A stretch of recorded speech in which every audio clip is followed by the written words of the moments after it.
Okay, yeah. I'm not sure what causes it.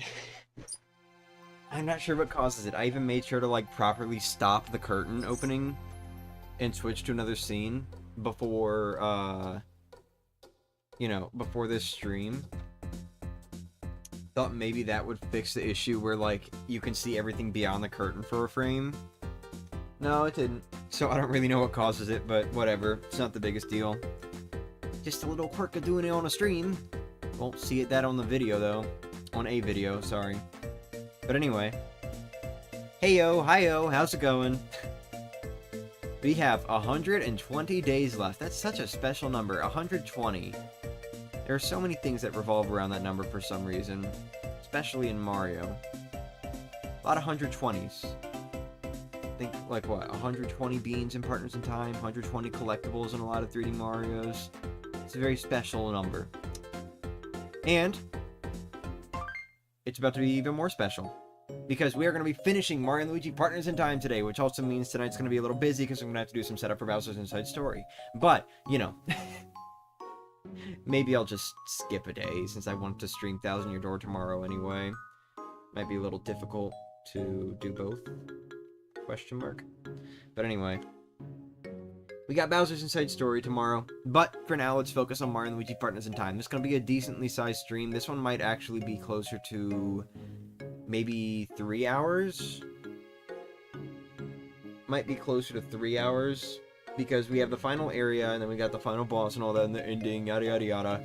You know, it's going to take a little bit, and then there's going to be like maybe 20 minutes after the credits where I'm just kind of talking about the game and about Bowser's Inside Story and all that sort of stuff. But, you know. Let's go and get started. Hi, everyone. Alright, so last we left off, we got the last... Nope, not the last. We got the 5th shard of the Cobalt Star. There's only one remaining, and it lies beyond this time hole. To the Peach's Castle of the past.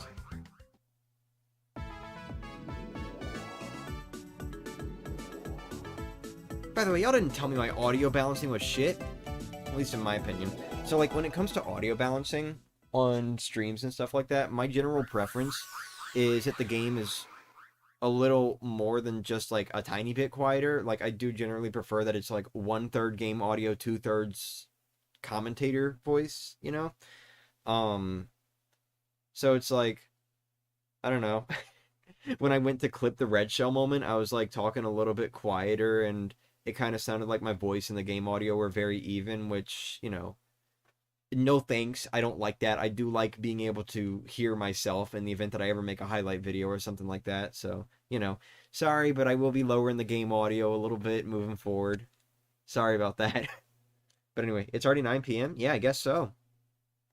It's already 2 p.m. for me? Damn. Anyway. By hinges and handles. I love the way Stuffwell speaks, dude.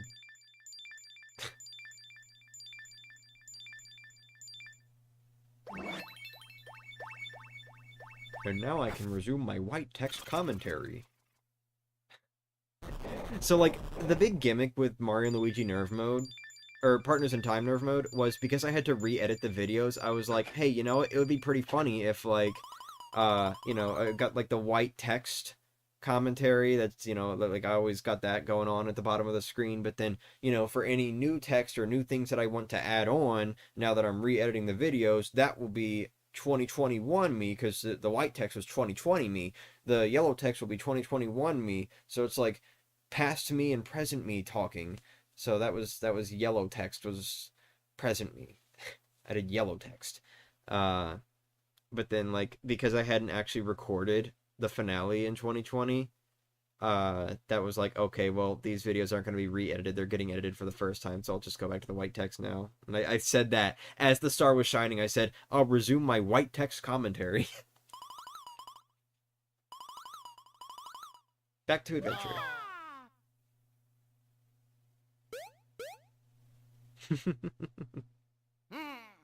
Yeah, that's right, Luigi. Now you got it. Yeah, let's go. Alright. Welcome, everyone, to Shroob Castle. in the first battle. So this is a Shrooba. Yeah, it's a Shrooba. It is like a Tanumba, but it moves faster. And you will notice that a lot of the enemies in Shroob Castle are literally just previous enemies, but they move faster and do more damage. So let's fuck them up. Hey, you know, I was doing pretty good with things moving fast yesterday, right? So let's do it again. It didn't even fucking survive. Okay, green shell. It didn't survive.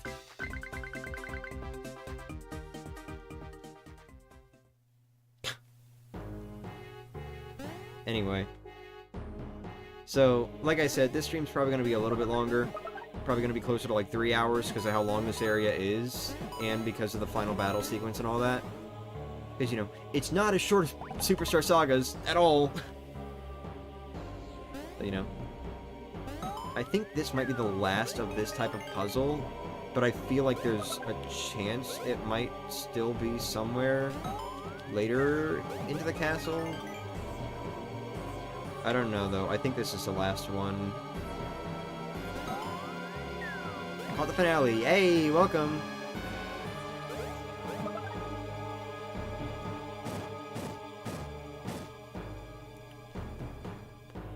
No, don't fade out. I'm super cool.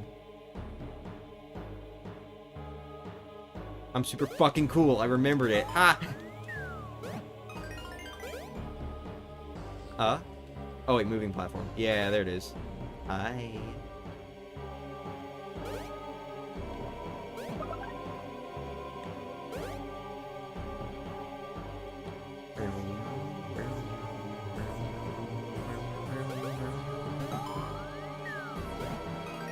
Oh, shit! I was, like, right on the edge there.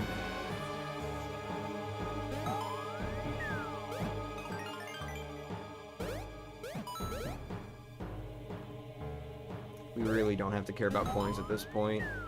Probably don't have to care about enemies either, but, you know, I like battling, so... I think I've got high enough stats that I can definitely take on the final boss, like, right now if I wanted. Well, not right now, but you know what I mean, like, at this level. What do you mean, not going to the city? Beats me. I'm sorry, I have to see that most usernames in here are green. Right? Too bad we got a fucking blue username. I'm kidding, I'm kidding. Let's go. Takes away your mod status.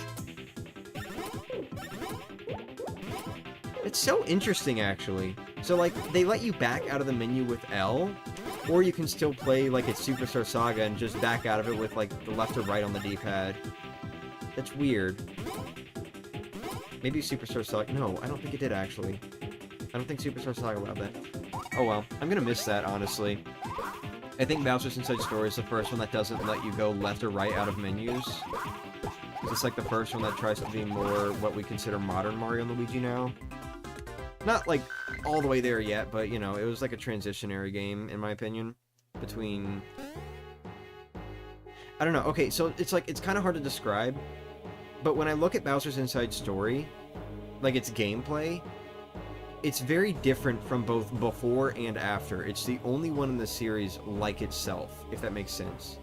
Not that, you know, Dream Team doesn't do a lot of things that Bowser's Inside Story does, but, more so in the sense that, like, a lot of very small gameplay mechanics are just different enough to where it's both distinct from Partners in Time and distinct from Dream Team, if that makes sense. Because, like, Partners in Time takes a lot after Superstar Saga.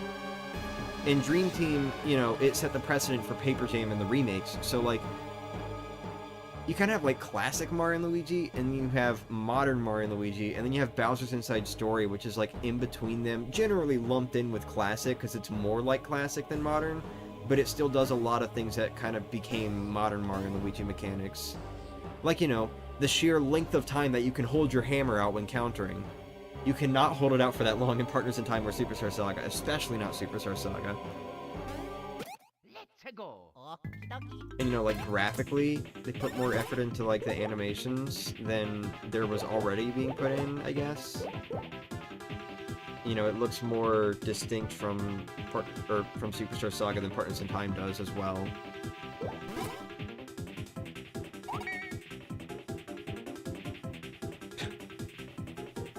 Yeah, Germany only has one time zone. It's not as fucking massive as the US is.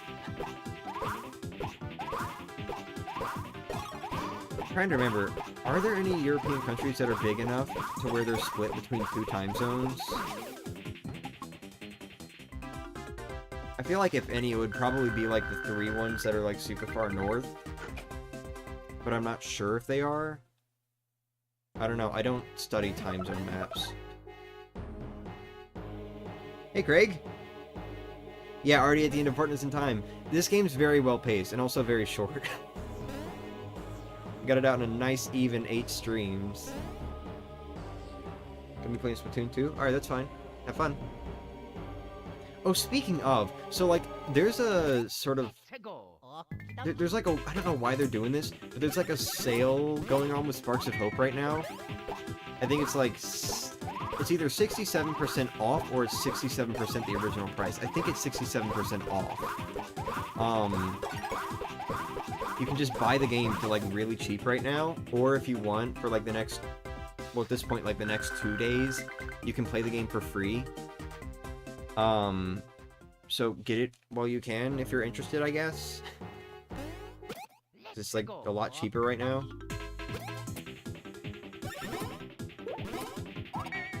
It's really funny, honestly, because Sparks of Hope was updating on my Switch a little bit ago. Like, yesterday or the day before, I think. And I was like, why is it updating? Did they actually release an update? No, it was just downloading it. It was downloading the game to my Switch so that I could play it for the next few days without the cartridge. Yippee! I own Sparks of Hope digitally for a few days. Cool. That's great. I have the cartridge. I don't know why that was necessary.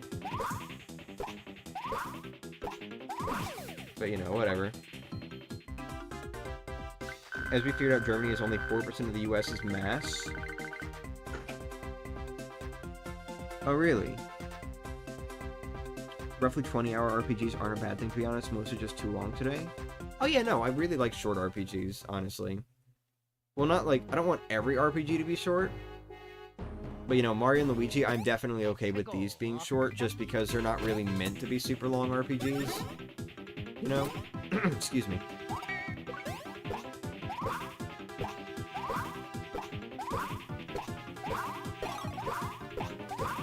Part of why I'm like... Well, I've got a slight disdain for Dream Team and Paper Jam. Because even though Paper Jam isn't as long as Dream Team, it still takes forever. Like, everything in the battle system is just so much slower. And I don't like that. It actually annoys me.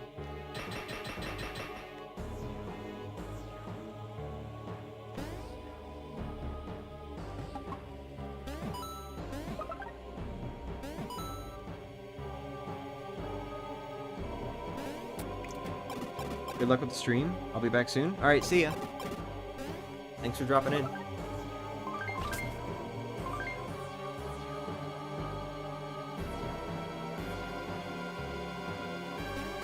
Let's go.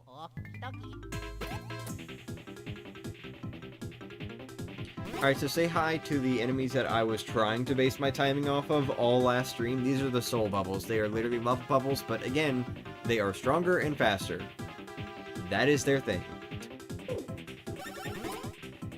You know what else they are? Dead.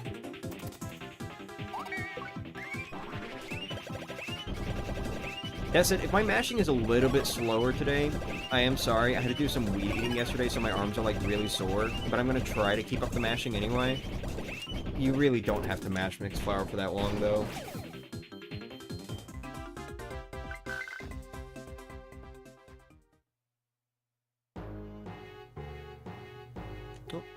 Actually, I don't care. I don't care. We're not going back to Fawful. Who cares? Let's not waste our time with the beans. Sorry, I'm going to be passing the beans up.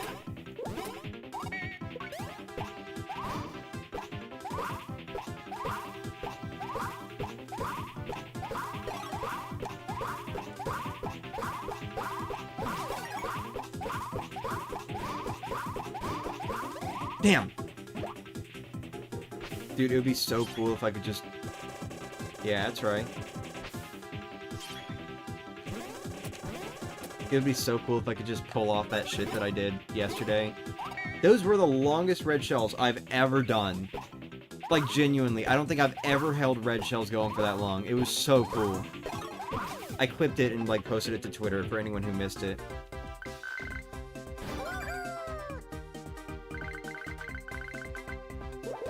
Hope I can do that again. Yeah, I'm pretty good with mixed flower. Come on, dude! I swear it's every time I try to upgrade HP, I hit a 1. Okay, that's better. Whatever, who cares? But yeah, no, I'm pretty good with mashing, because I kind of grew up with these games. And, you know, they all have, like, at least one attack that involves mashing, so, you know. Plus, there's Paper Mario. Grew up with that, too, so. Yippee! I learned how to vibrate my damn arm. I'd probably be, like, even better at it if I grew up with Mario Party more than I did. Because, like, what I grew up with, as far as Mario Party is concerned, is Mario Party 8, DS, 10, and then 9. Like, I got 10 first and then went back to 9. So, you know, I didn't really get that... What did that say? Was that 100-point genes or something? But anyway, I didn't really get that, like, you know, that true Mario Party Nintendo 64 experience with rotating the joystick and breaking your damn hand and, like, all that sort of shit. You know, like, the really heavy mashing they have you do in some minigames. Best I got is that one crayon mashing minigame in Mario Party DS, and the one where you shake your whole arm for the Wii Remote. Mario Party 8. That one. What's it called? Something Shakers, I think? I don't know, man. Oh, shit! I forgot about that. Okay, I literally am holding the gamepad sideways, and then I still adjusted. So, like... Why did I do that?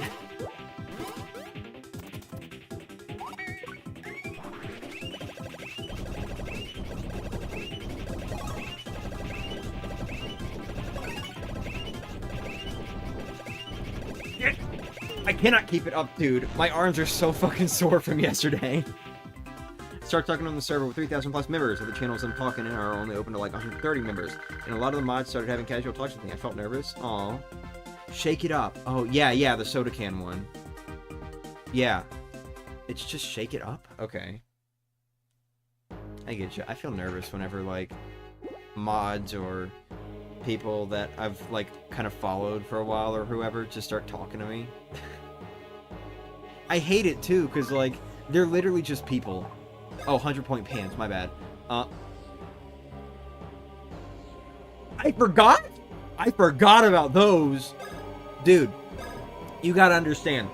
I have not played Partners in Time with, like, actually allowing myself to equip gear in so long. I forgot that these fucking pants existed. Holy shit. Fuck, we're putting those on. Sorry, Mushroom Jeans, you're out. Damn, dude.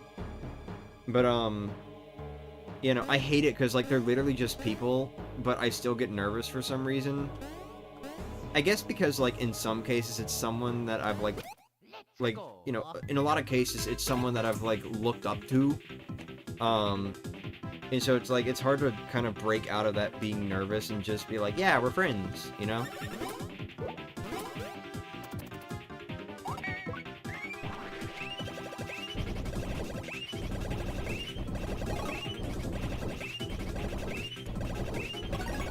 Stop it. Stop it. Stop. Go back to... Go... Yeah, there we go. Yeah! Yeah! No! Ow. I don't even know why my left arm is hurting. I mashed with my right arm. Fucking weed eater, dude. Dude, so, like... Just to clarify a little bit, since apparently some people didn't know what a weed eater was yesterday when I was talking about it on Discord. Basically, like, you know, it's when you cut the lawn, like, when you're cutting the grass, and there's, like, a little bit of grass that you can't get because it's too close to an object, or, like, the water meter, or the house, or whatever. So you have to get, like, this little rod thing that has, you know, just these small little blades and, like, a little shield facing your direction so that nothing comes flying at you. Didn't really work, but, you know, just use that little thing to, like, get the hard-to-reach stuff. Yeah, except it, like, I wasn't wearing any sort of gloves or anything, and it's, like, slightly heavy, so whenever it starts, like, you know, you turn it on, you start using it, it vibrates, like, really heavily, and it shakes your whole damn arm, and, like, everything. It kind of hurts. Yeah, weed whacker. We call it a weed eater where I am. But, like, yeah. It kind of hurts, honestly. I don't like it. I'd actually rather, like, mow the whole lawn. I'm sorry. I'd rather mow the whole lawn with, like, the lawnmower instead of, you know, using a fucking weed whacker for, like, 30 minutes. Dude, I'm fucking this bro flower up. Come on. Yeah, we got the grate. Alright. Oh, they're not weak to fire? Are they weak to ice? I thought the Tanubas were weak to something. I guess the Shroobas aren't.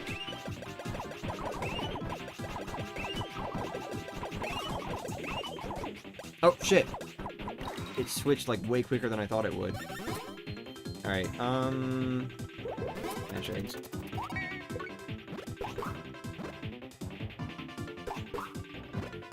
How much HP do they have?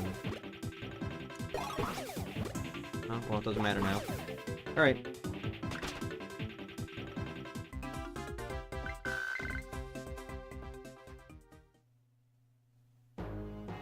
Dude, I gotta look it up, actually. Hold on. Hold on. I'm really curious if the 100-point genes are, like, a rare drop or something. Let me look it up real quick. I'm sorry, 100-point pants. I keep...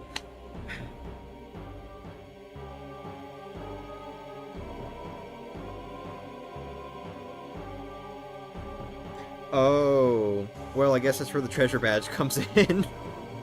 Yep. Alright, so they are very rare, but you can also... What? I didn't want Superstar Saga gear, I wanted Partners in Time gear. Hold on. But yeah, they are pretty rare, apparently, but the treasure badge still just works, so... Yippee. Yeah, they're dropped by a Shroob Rex. So it's 100 defense and then 20 for all the other stats. Okay. Dude. It's fucked. Food from earlier still make my stomach full? Well, I suppose that's a good thing. I mean, yeah, like, it sucks when you feel, like, super full. Oh, but, I'm sorry for making that sound. It sucks when you feel super full, but, like, at the same time, I'd rather feel full than feel like, oh, I could eat more food right now. Because, God, if I feel like anything less than full, I will just start snacking again. And the worst thing is, or the best thing, I guess, the best thing is, I don't get punished for it. Like, my body just doesn't... It just doesn't. I don't know why. What do I feel like using right now? I guess... I use trampolines again, whatever. Not like I'm gonna use them. I have this, like, idea in my head that trampolines are really useful for the final battle. Because, I remember seeing a walkthrough video that showed the final battle, and it showed, like... Well, like, a lot of these walkthrough videos in this series by this one person would show off to the side, like, recommended bros items. And the trampoline was, like, one of the recommended bros items for the final battle. But... yeah, I don't know.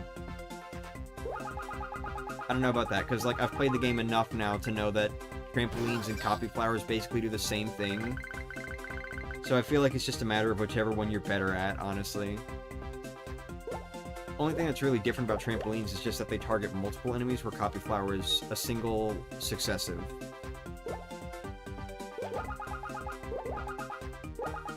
My god, dude. Oh, I saw it! I saw the 5 in there! There was like a brief moment where like the transition between numbers looked a little different. Funny, dude. Light, rain, and thunder? Ooh! We had some of that recently. It was very nice. Alright, well, fuck you. Not doing this. I should probably let these enemies actually attack so that you can see what it looks like, but why do I care? I don't know.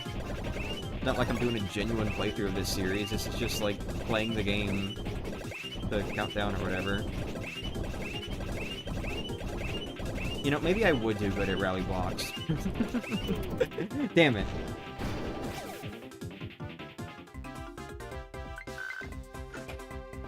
Oh look, I got my mixed flower back. How about that? What's upgrade speed? Mario hasn't had in a while. That's right, bitch. Upgrade stash for Luigi. Never mind. Hell yeah, +1 again! Come on, man. I need to, like, get better at timing the semi-active roulettes in Partners in Time. Because I can time the really low roulettes thanks to challenge runs pretty much forcing me to do that. And I can time... Well, I don't really have to time the really high roulettes usually because they're really high. But the semi-high roulettes, where there's like some 4s, some 1s, some 3s, maybe a 5. I can't time those. I can't do that. I don't know why. It's very well balanced though, because like in later Mario and Luigi games, for some reason the semi-high roulettes, they kind of just order the numbers. Like it starts at 1 and then builds up to 4 and then goes down to 1 again. Like, why would you make it like that? That makes it super easy. I don't know. Those are super easy to time though. Mario Luigi Dream Team boss theme slaps. Mario Luigi Dream Team battle music in general slaps. It's some of my favorite battle musics, like, in the entire series. I love both the regular battle themes. I love the boss theme. I love the giant battle theme. I love Phantasma's theme. Adventure's End. Like, they're all good. They're all really good.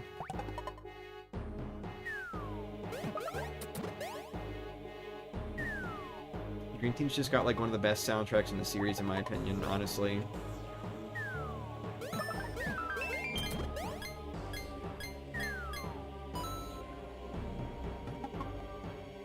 How are you good at this game? Well... Let's go. I've played it more times than I can count on 2 hands. And that's not even, like, an exaggeration, because I'm not kidding when I say, growing up, once I got into the Mario & Luigi series, I was into it. Like, I played these games over and over and over again. Dream Team and Paper Jam and, like, the 3DS games in general. I did not adjust for that. The 3DS games in general, I haven't played as much, but, like, the first 3, I've played all of those more times than I can count on 2 hands, because I was, like, super obsessed with these games for a long time. So I've got a lot of practice with them. More than Paper Mario, by the way. Because, you know, you'd think Paper Mario would be my better series with how much I've streamed it on this channel. Nope, it's Mario & Luigi. Most Paper Mario games I've played... Huh. Most Paper Mario games I've played around, like, between 5 to 8 times. Kind of varies a little bit between games, though, because, like, some I've definitely played more than others.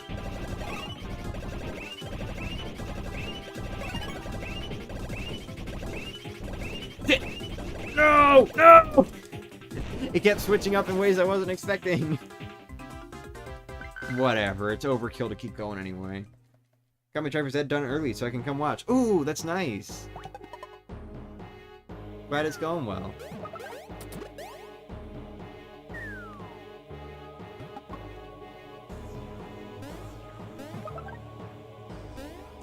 Let's go.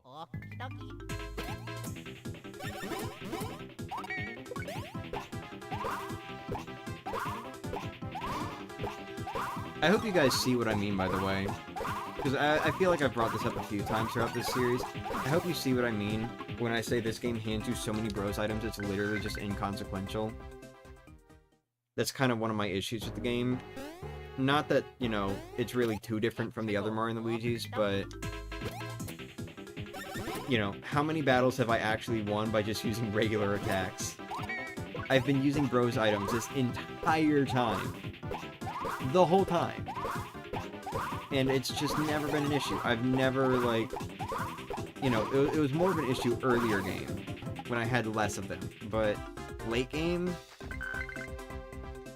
I ain't even close to running out of shells, dude.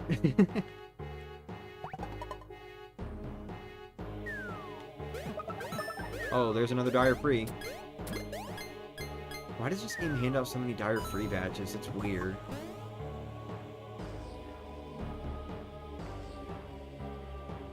Alright.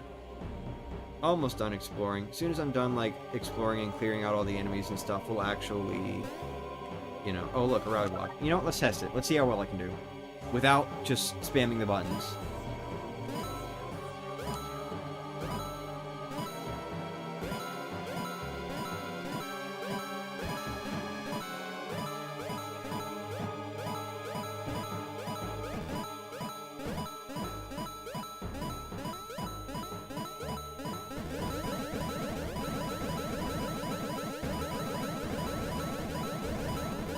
I did it!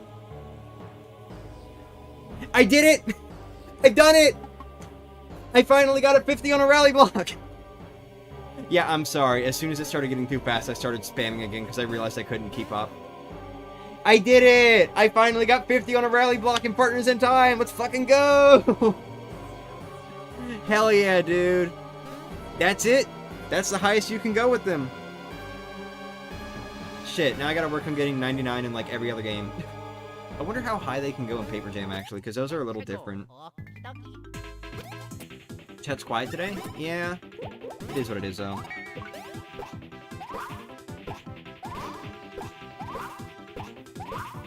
Twilight, you distracted me. I almost missed my green shell input.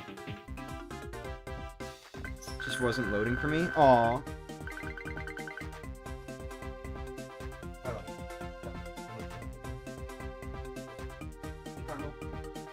Down there for her. No, stop chewing the cardboard out. Stop it. Yeah.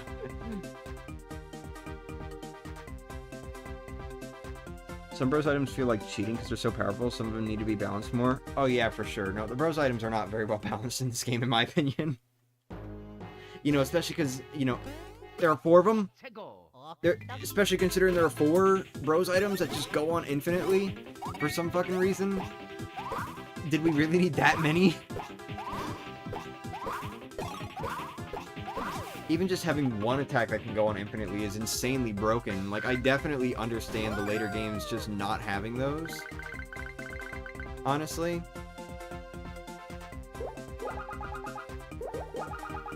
Ooh, there we go. +3. That one was a little bit higher. I could have gotten like a 6 or something.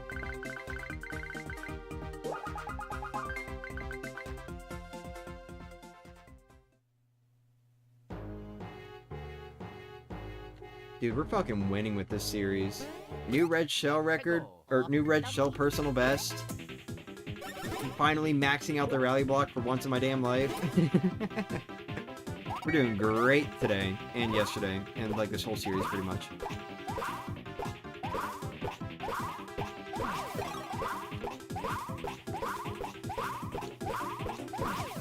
Hey, Carmel.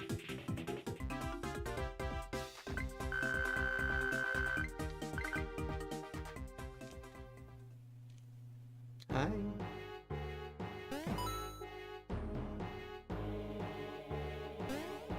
Let's go.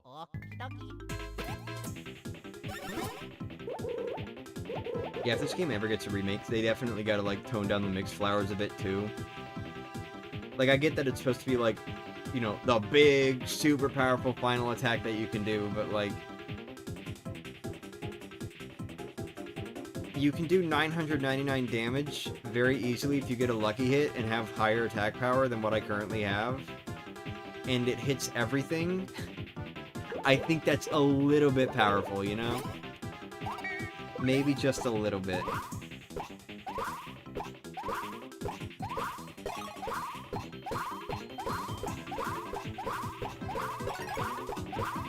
No! What do you mean? Oh, that's it? Okay. Hey, look at that. to see another attack. What's up?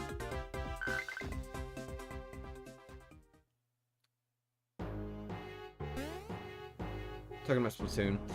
Like how at the end of the battle, Luigi gives that hand motion with the sign of relief, knowing he gets a 10-second break before he gets into another battle, right? Let's go.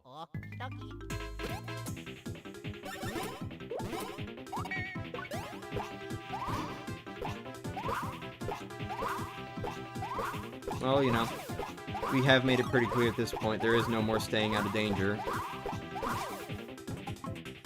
This is the point of, very much still can return, but, you know, probably wouldn't be advisable. Decided to take a bath but the thunderstorm scares me a little? Why is that? Ooh, you think thunder's gonna strike and you're gonna get electrocuted in the bathtub? Ooh, I'll be fine. Oh, is that it? Have I explored everything I can explore right now before splitting up? Looks like it.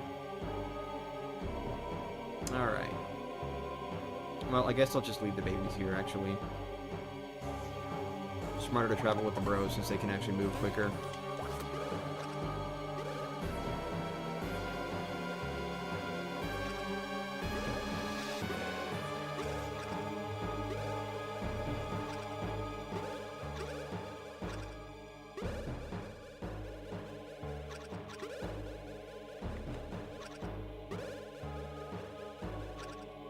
I do like how the layout of the castle is slightly different between the past and the present, by the way. Like, this room is just entirely different, and you can't even get here through a doorway, like you can in the present time. So, you know, a little bit of castle evolution, Shroob stuff aside. I miss you tell us not to bathe during thunderstorms. Why?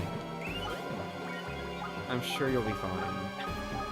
It's very rare that thunder would actually just, like, strike that close that it would affect you while you're in the water. But if you want to wait, you can wait, I guess. Oh wait, why'd I go that way? You'll be fine, though. Did I say thunder strike? I meant lightning strikes.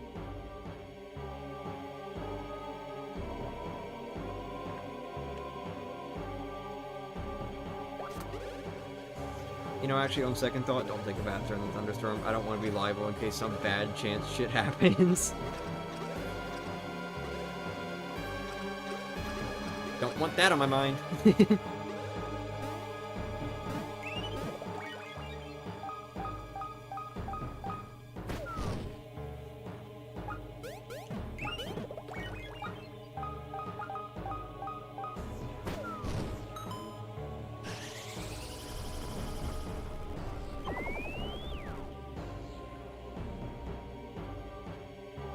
Alright.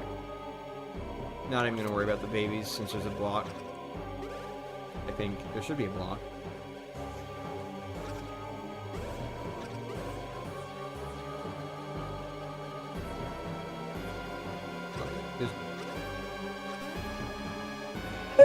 You're gonna make me have to come back? Really? There's not a block here?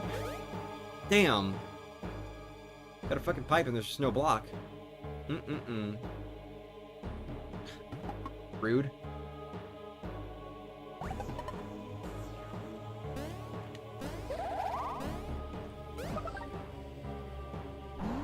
Apparently it's dangerous if your piping is made out of metal in old buildings. Oh. Yeah. I can see that actually.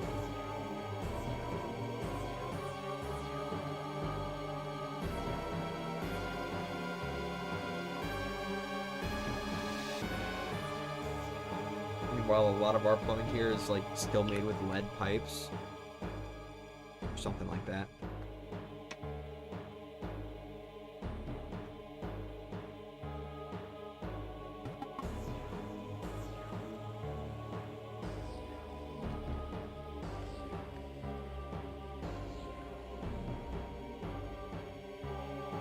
There's not even a block here? Are you kidding me? Damn, they really designed this to make sure that you have to do shit. Alright, well, in the pipe we go.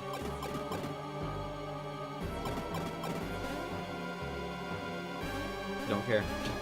Don't care. Not going for the beans. Don't forget.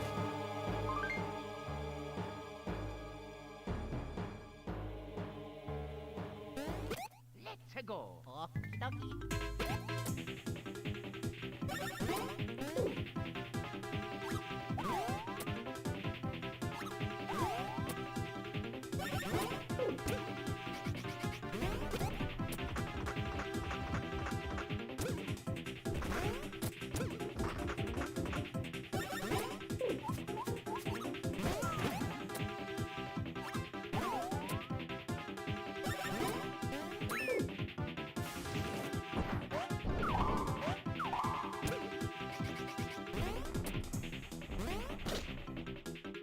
Alright, there you go. You've seen all their attacks. Now, let's kill them. Good night. By the way, Mixed Flower was weird to me for that. I don't know if anyone else has noticed, but it's the only Rose item that just starts on its own. Like, I didn't press A or anything there. Mario just, like, pulled the item out and then he threw it up into the air. I don't know why Mixed Flower is like that, because not a single other Bros item has that, I guess. There are no other Bros items in the game where Mario will just, like, pull out the item and then immediately do it. Like, they make sure you confirm first, so I'm not sure what that one's about. But it is the only one where they, like, separate out before Mario pulls out the item, so maybe that has something to do with it. Let me see if I can... Oh, God, never mind.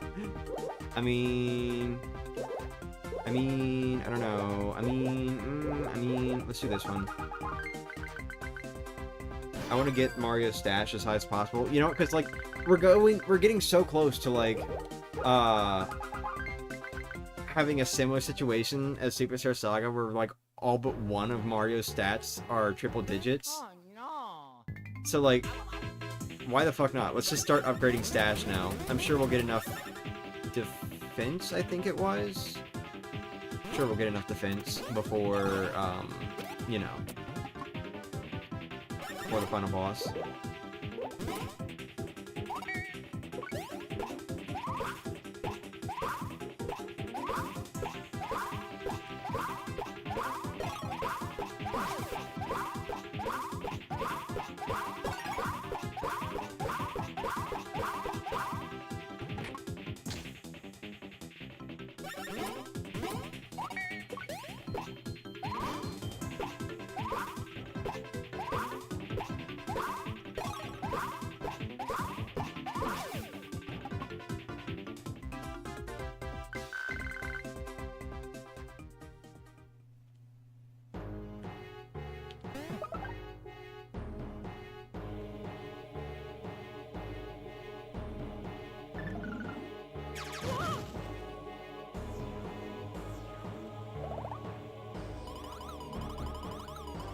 I like how Stuffwell's little, like, flipping out animation is made with, like, a specific distance from Mario in mind.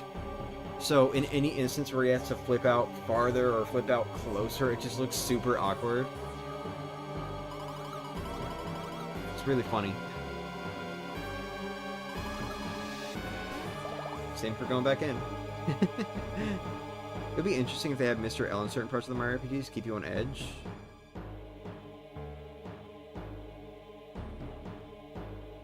Well, you do know what the whole story behind Mr. L was, right?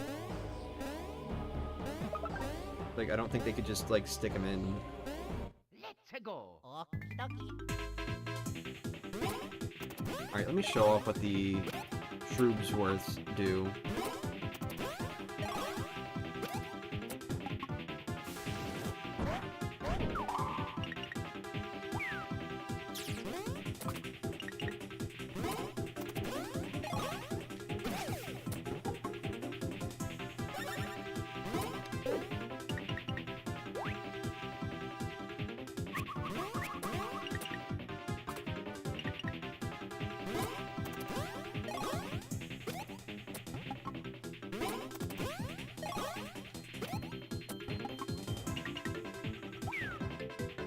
I like how it's a continuous thing. Like, ever since this game first introduced the double jump,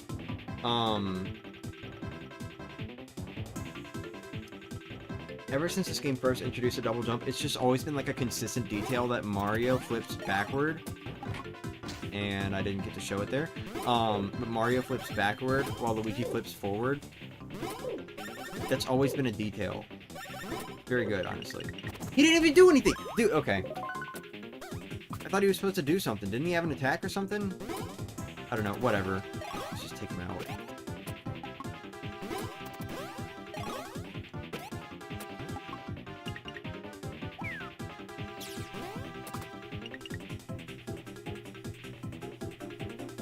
Oh, alright.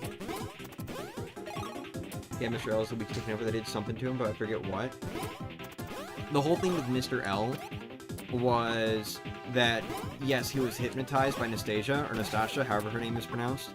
But it was more than just, like, a hypnosis. It was because he's a pivotal part of the Dark Prognosticus and the Light Prognosticus. Like, the whole thing comes down to, you know, the man in green will decide the fate of all universes, or something like that. He's a very important part of both being part of the Chaos Hearts host, as well as potentially being the host of, or not the host, but being involved in, you know, the Heroes of Light. That was like the whole thing. So it actually had plot relevance and everything. It wasn't just like a thing that happened. So I don't think they could just bring Mr. L back or anything, unless they were to continue that storyline in some way. Whatever. I'm not gonna sit here and keep doing that. Yeah, he was only in Super Paper Mario. As long as you don't count, like, stickers and spirits and all that shit from Smash Bros. Yeah.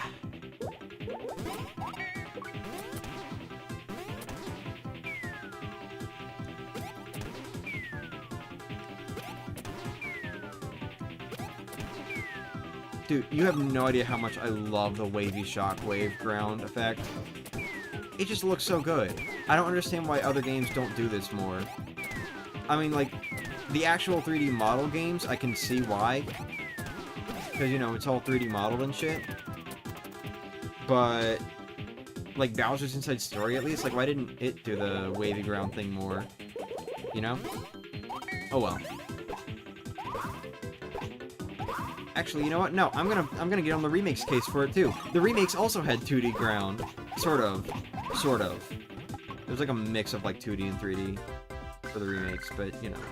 Sorry about that. How's the stream going? Well, you missed it, but I finally maxed out a rally block for the first time ever. I got all 50 coins that you can get out of the rally blocks. Rumor has it, if you don't like the stream, you're a peasant. Yeah, you're a peasant. In the present. Ooh. Better give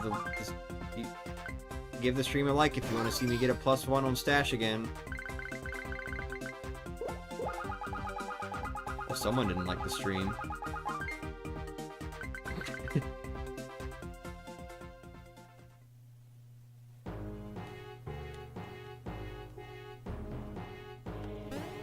Let's go.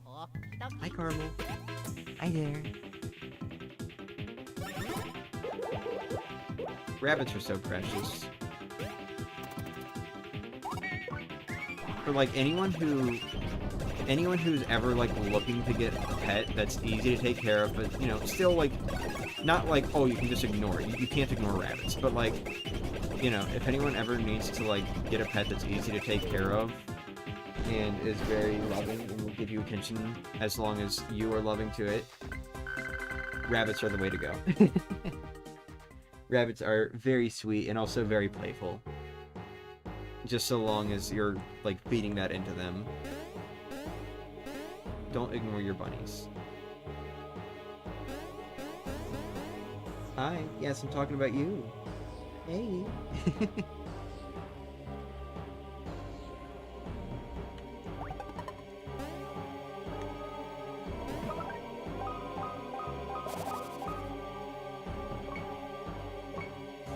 What about a chicken? I've never owned a chicken, so I can't really say anything on that matter, but I've heard they do tend to be very mean. And there's like a little bit of maintenance involved in them, like you can't keep them inside for the most part. They tend to be a little stinky. But I've never like taken care of a chicken myself, so I can't really speak for them.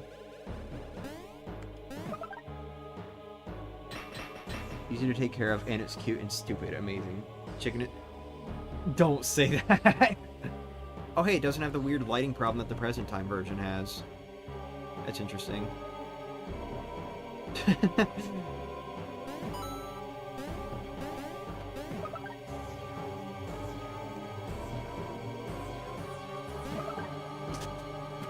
Rotisserie chicken from Sam's Club. Mm-hmm. Hi. What you doing? Hey, Twilight. Hey there.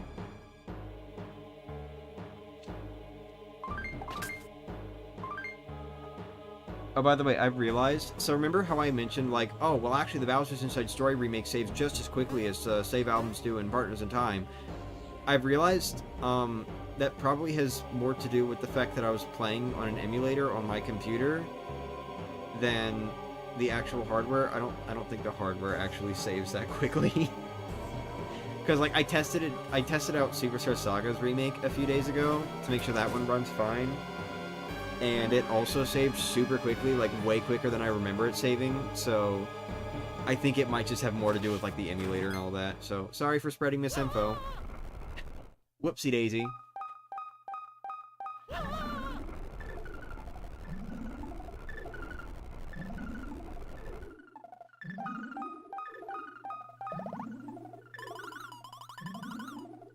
Sure did. I need to get better at, like, my Luigi gibberish. I can do a bit better. Almost a toro, but You're back? Okay. Yeah! My Luigi voice in general just isn't that great. That's a big-ass wire, dude. How does Stuffwell just have the wire for that, actually? What the hell? Thinking about that for, like, just a moment. This is alien technology. How does EGAD have the ability to, like, put a wire that can plug into alien technology into Stuffwell?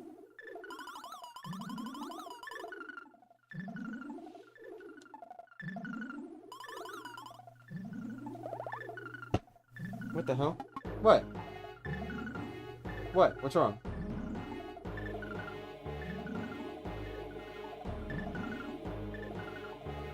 Okay. We all can confirm that the Game Boy Advance save is the slowest. Did I quote Luigi gibberish perfectly? I don't know about that. Egad is a Shroob, explains his height. Dude, Egad is very fishy in this game, I'm not gonna lie.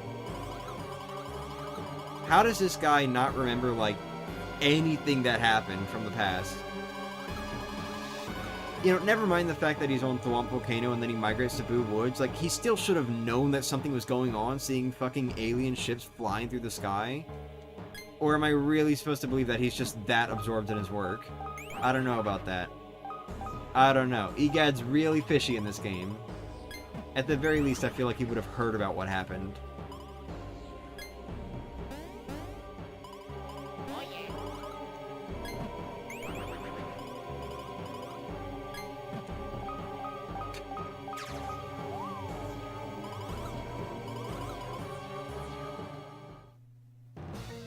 In some games, Egad's chill, but in some it's just really sketchy, right? Yeah! Crazy dementia. Crazy dementio. No, I'm kidding. No, I'm good. Thank you.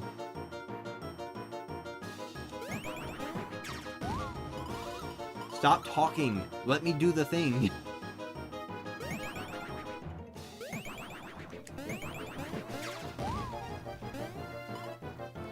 Dementia's just Dementio's sister. Sorry.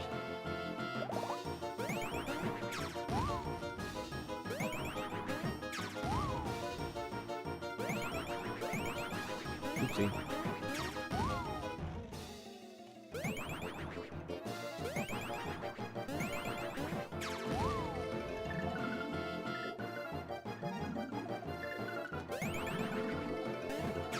Oh, that was not well timed. There we go.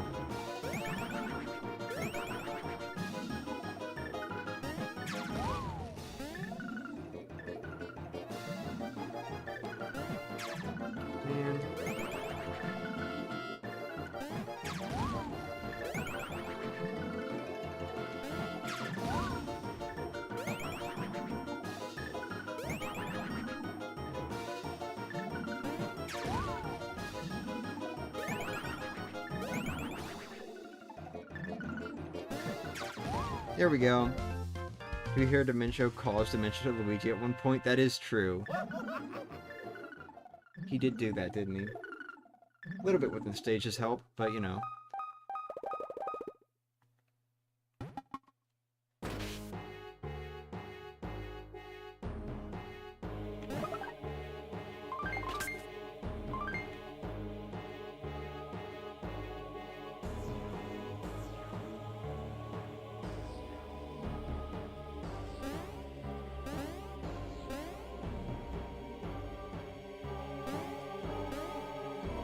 There's that jingle. Oh, that's true, actually. I forgot about that. Okay, so I guess it wasn't just that one minigame in Gritzy Cavern.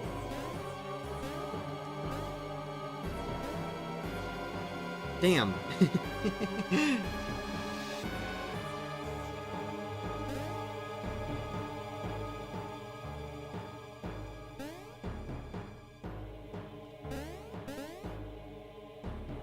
Playing this game after Bowser's Inside Story was kind of a little weird for one thing, by the way. That being the fact that, like, you don't move around on the map. You know, little me was kind of expecting that, at least a little bit.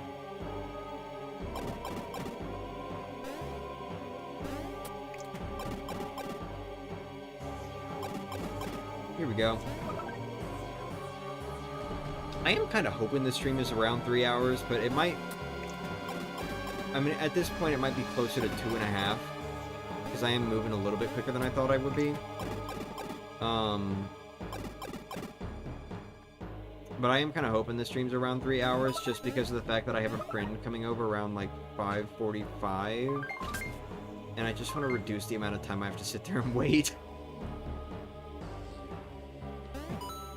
Wait, no, they can't reach that.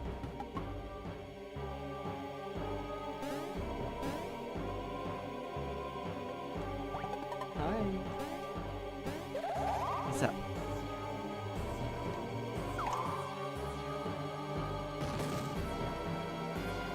Best jingles are ringtone in Luigi's Mansion Dark Moon. Wanna hear something funny? I actually have the Luigi's Mansion 3 ringtone set as my actual, like, call sound. That's my ringtone on my phone. But of course, it doesn't really matter because I keep my phone on mute at all times because I'm just tired of, like, hearing sounds constantly. But if I had it up, that would be the ringtone you'd hear every time someone calls me.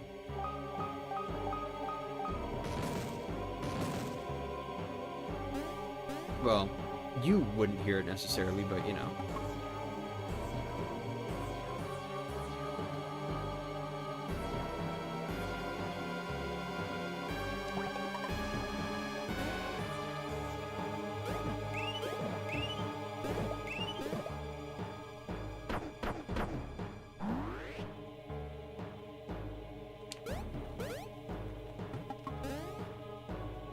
By the way, did y'all see that new video that Nintendo uploaded this morning?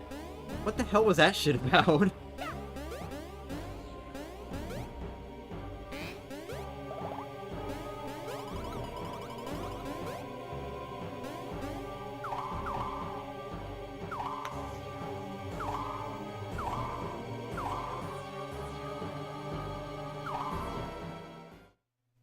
Babies.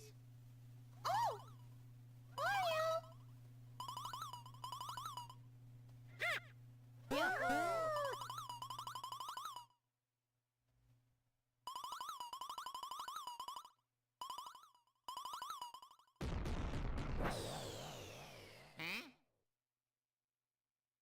I'm really curious what this looked like from Peach's end, by the way. I don't know if anyone's ever questioned it, but when we get to Peach, she's in like this circular or cylindrical, she's in this like cylindrical barrier type thing that doesn't seem to have any actual walls. So like, I wonder what she was seeing Mario and everyone on. Oh no. Princess Shroob just had like a nice little like wheel-in TV set up for her. As soon as Mario starts getting close, she just like comes and wheels it out. Good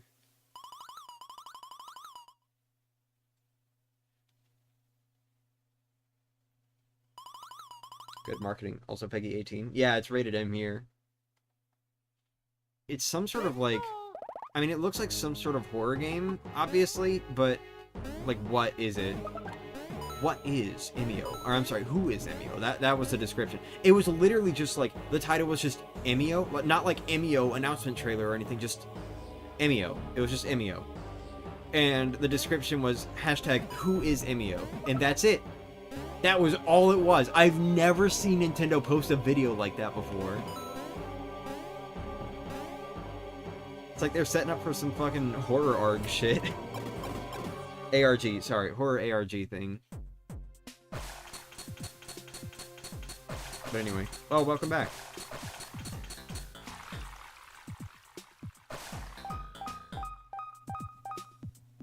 I don't know why, I always think they're gonna come out of that left pipe. Like, I always think it's gonna be like they're coming down the left pipe, and then as they're in the little, like, middle part, that's when it gets knocked over.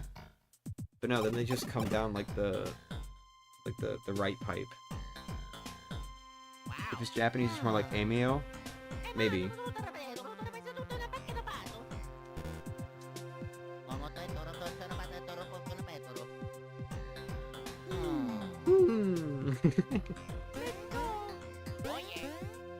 No, Luigi, you're supposed to say okie dokie.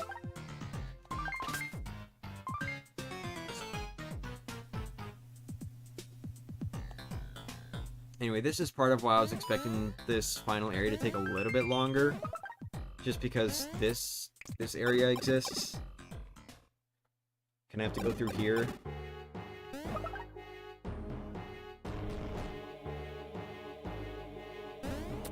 I do kind of wonder where the pipe would have led, though. Because, like, there's a different pipe to get out of this area. Once you're, like, through, I guess. But it makes me wonder, I think that's something that they, like, kind of missed the chance to put in. They didn't put an actual exit pipe for where we would have gone if the chain chomp hadn't knocked us into the underground. There's no exit pipe for that anywhere.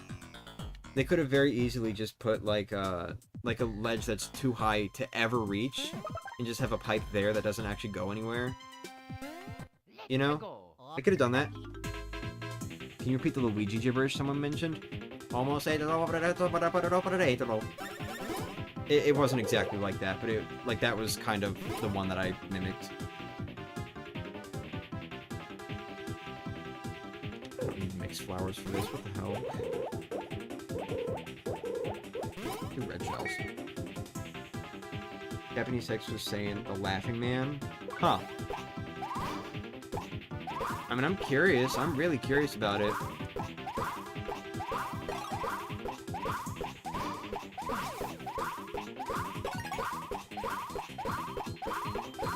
Damn, too late.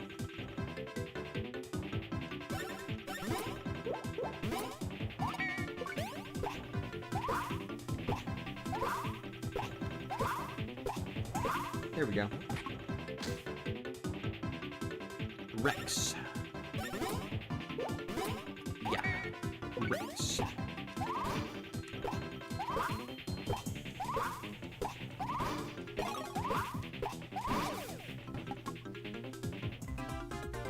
Mmm.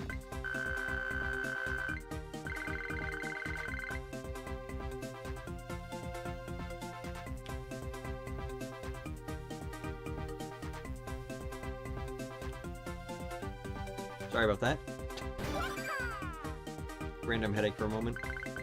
Alright, yeah, defense is definitely gonna reach there, like, on its own, so I'm gonna focus on getting stash up a little bit more. That was too early. If Nintendo's setting up an ARG, I'm gonna be stunned, right? Speed could use a little work, though. Hell yeah, +1, let's go.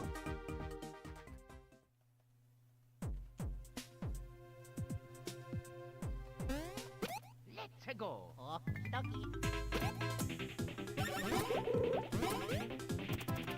You'll get to see what they do whenever I have Baby Mario and Baby Luigi battling. I'm not gonna worry about it right now.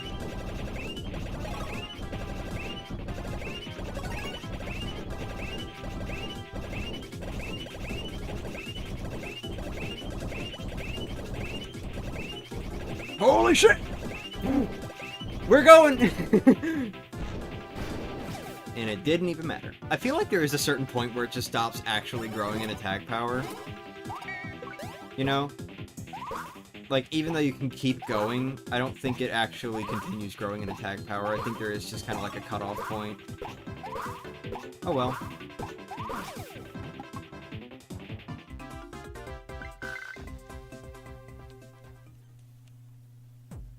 Rice brought. Enjoy. Great balls of fire, right?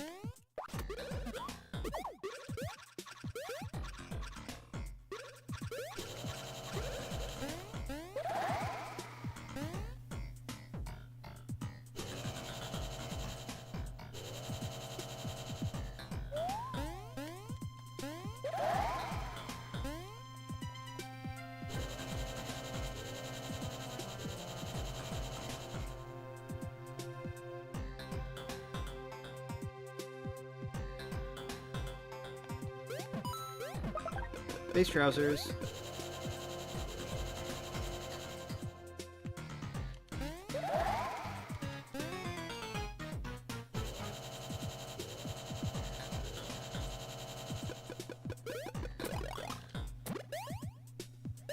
Time to check his Discord.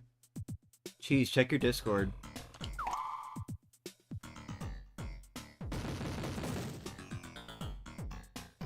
Not eating anything anymore? Oh. Huh.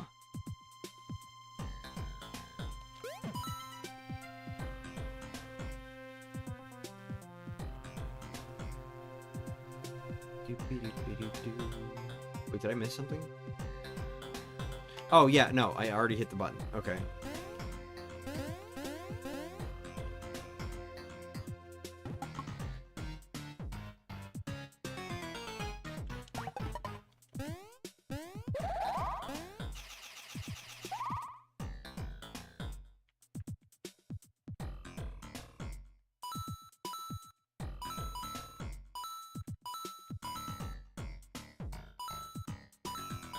Shit! Okay, I made it.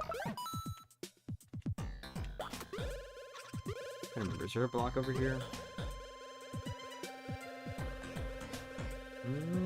Doesn't look like it. Well, alright, babies. All those coins for you. Nothing. You fell straight through them.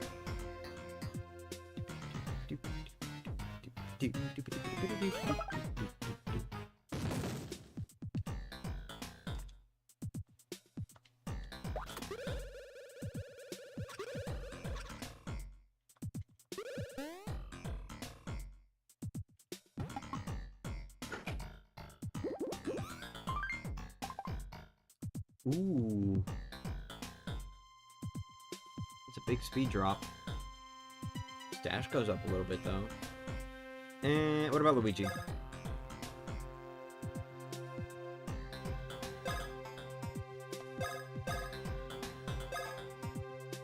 Sure. Sure.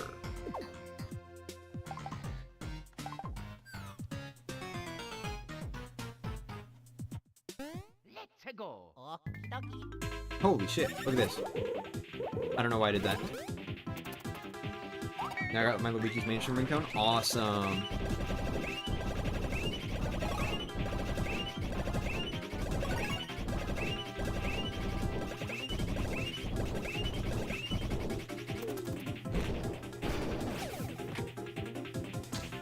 Holy smoke.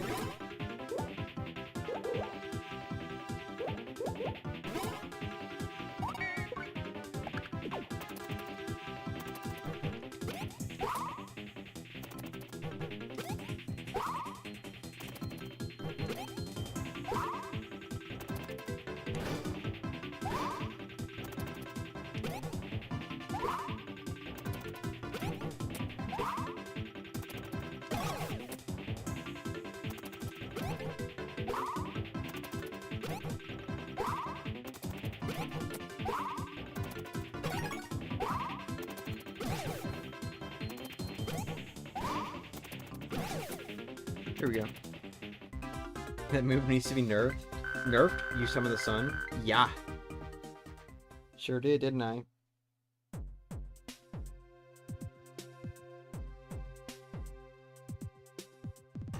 saw posting that Amy will be in Smash 5 years from now. Kinda not wrong. Hmm. Let's go. You stinker!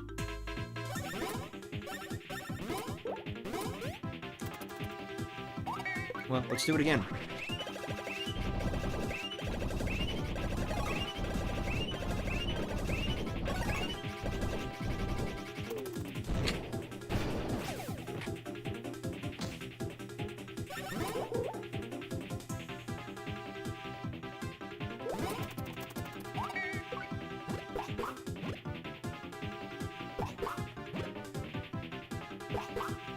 I don't think this is gonna kill, actually. Damn. Hi.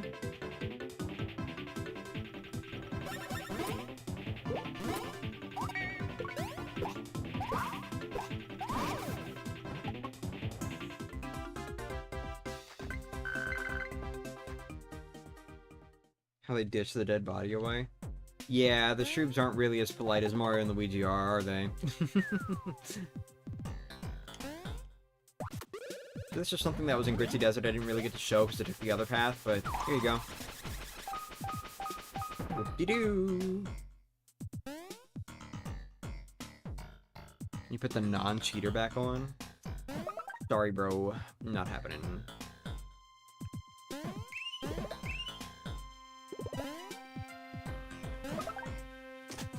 You guys just seem to be the time for retro anime remakes? One Piece, Fist of the North Star, Ranma 1/2. Seems to be retro everything remakes right now. I don't know. First it was like a bunch of Disney movies getting live action remakes. Then we got shit like, you know, it started moving into games. Games getting a lot of remakes. And then, you know, now it's anime's turn.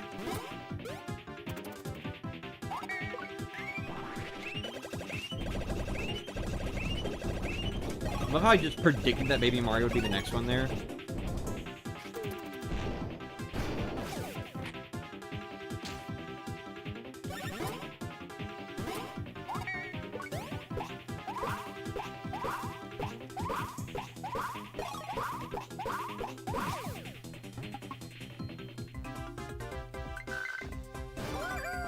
Woohoo!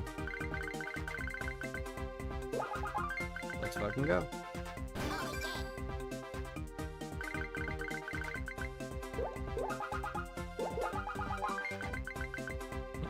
As if he needs more speed.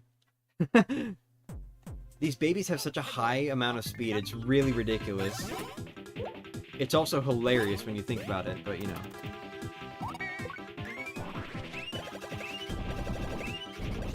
Damn it, didn't work out that time.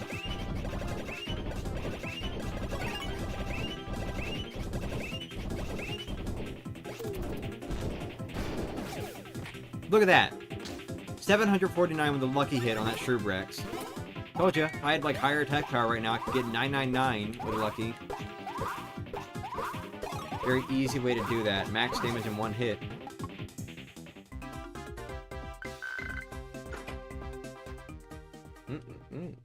Hi.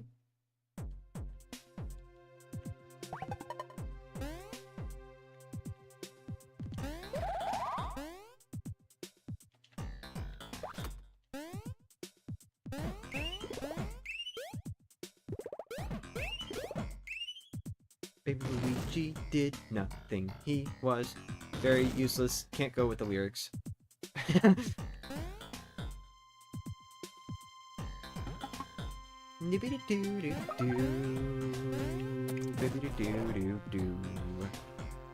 Love it. Very good underground theme.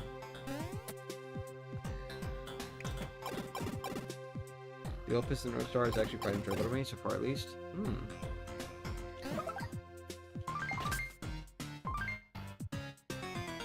I think on the next level up, I'm going to upgrade speed for Mario just to make sure. Because I don't know exactly how much I have left for that. Like how many enemies are left.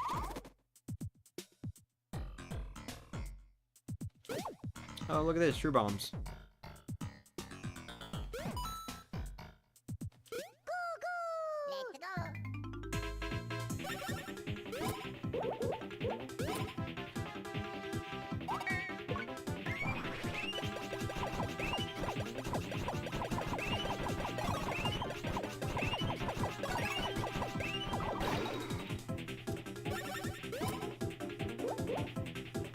Okay, time to load them up. You like the soundtrack? Your friend or partners in time?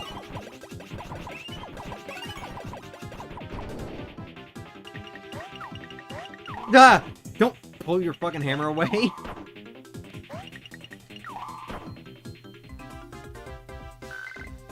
Damn, dude.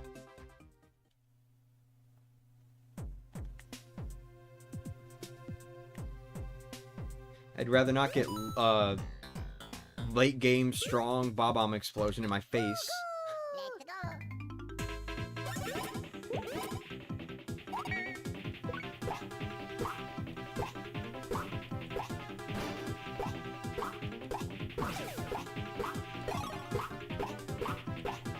Okay, they're piss easy.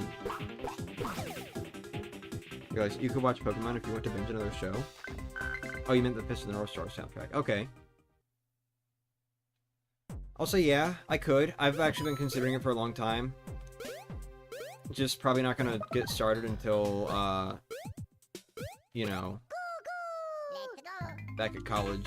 So I don't really binge shows while I'm at home. It's too difficult for me.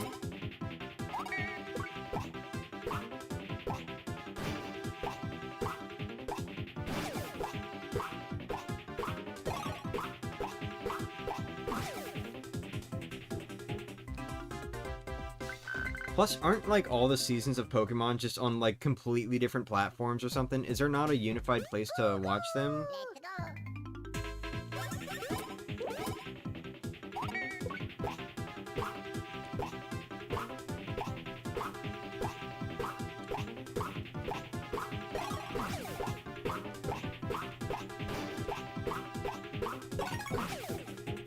It's really perfectly timed. Or balanced or something? I don't know.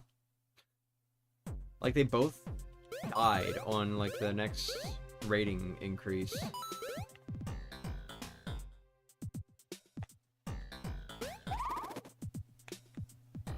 Oh, yeah, how about that?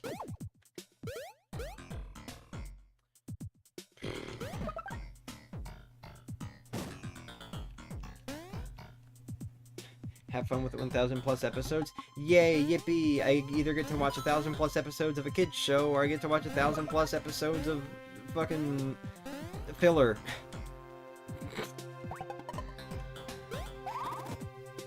Japanese voices are still unusual for me after growing up with German. I don't know, you know. Why do you think I prefer the dub for so many animes?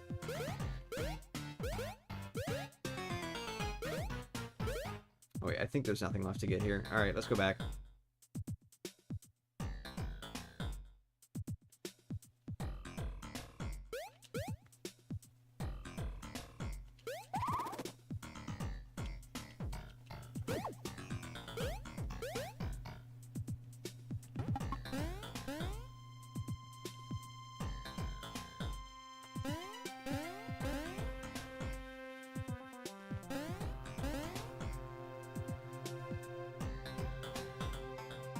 I don't know why I went around this. There's nothing here.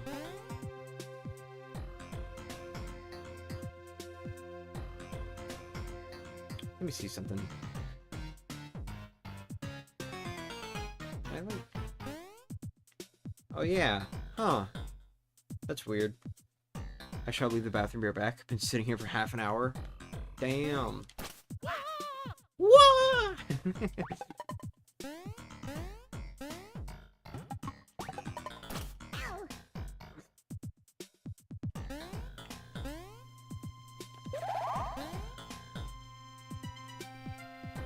Yeah, you ain't making that.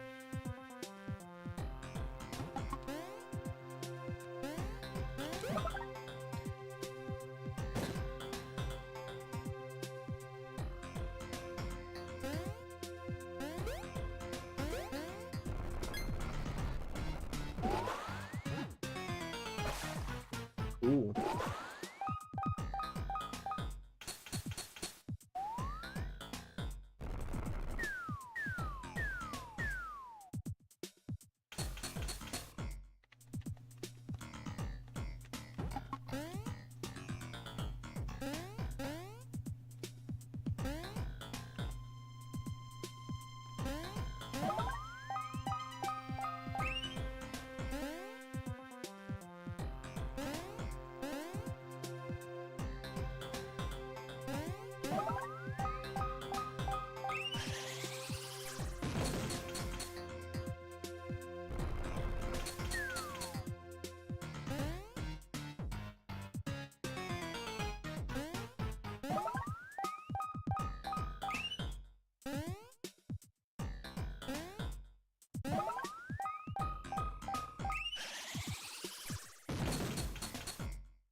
There was a Pokemon TV app on Switch. Sadly, was. Aww.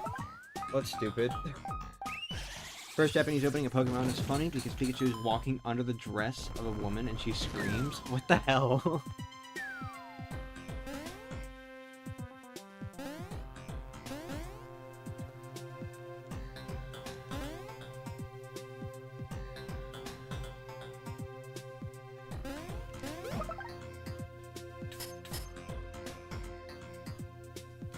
I wonder if there's literally, like, any feasible way to be able to hit this block before the Chain Chomp comes and snatches it up.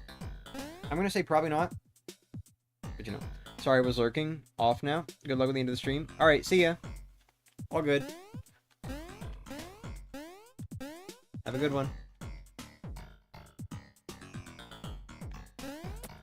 Alright. And into the final part of the final area we go. Sort of. Kinda. Not really.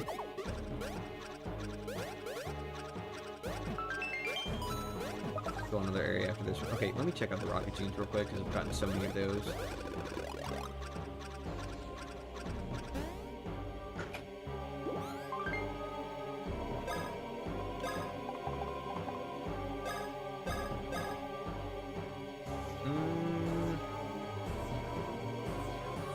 Maybe need more defense? Sure, let's give it to him.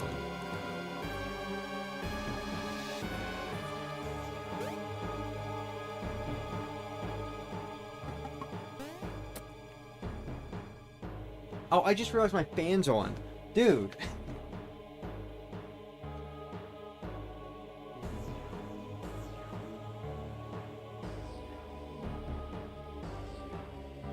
Sorry, if you ever hear like a staticky sound, just let me know, because 9 times out of 10, that's my microphone reacting to the ceiling fan being on.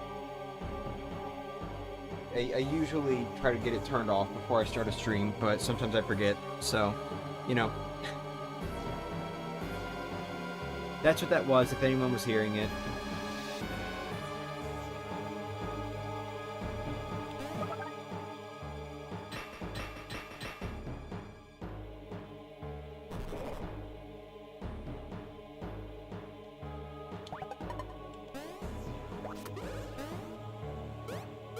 Almost did the wrong thing there.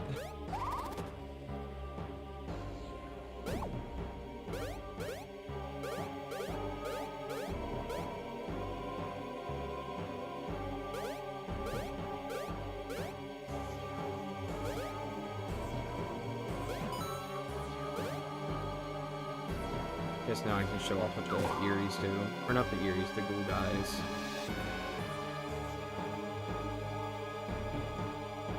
You weren't hearing it? Alright, that's fine. I was just kind of like saying that to make sure, I guess. Because I noticed that there was a static sound being shown on my microphone thing. And like I didn't actually notice until just now. So...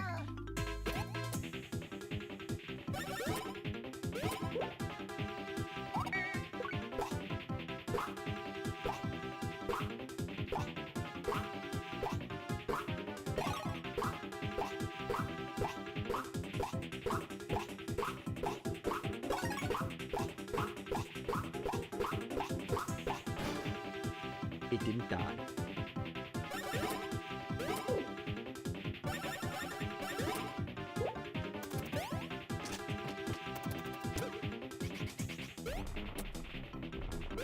I don't think the babies can jump over it at the second level. Just letting you guys know. I'm stupid. I meant to kill the green shell. Oops. Oh well.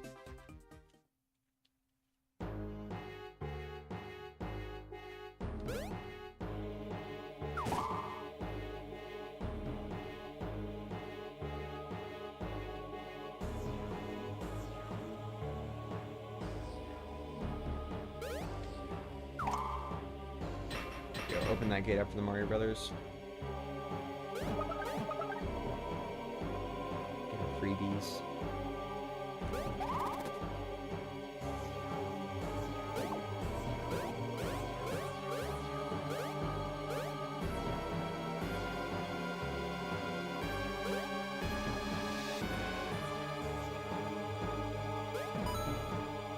I should have turned back anyway, dude.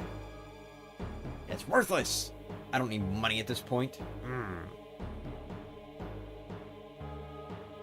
I'm at the end of my adventure.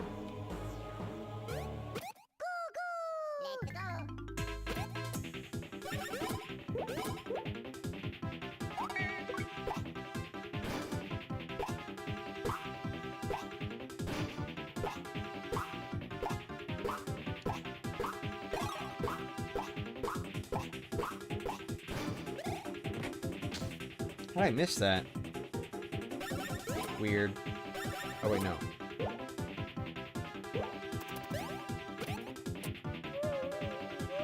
Alright.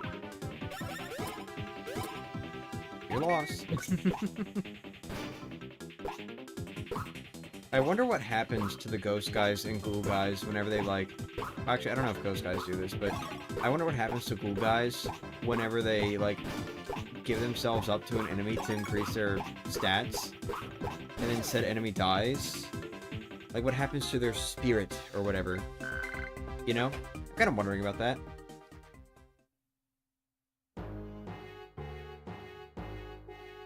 Just a little bit.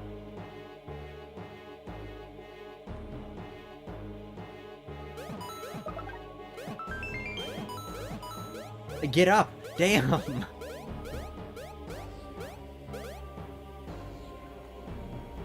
Dude, I'm so excited for Mario Party. I'm sorry, Super Mario Party Jamboree. Okay. I may be stupid.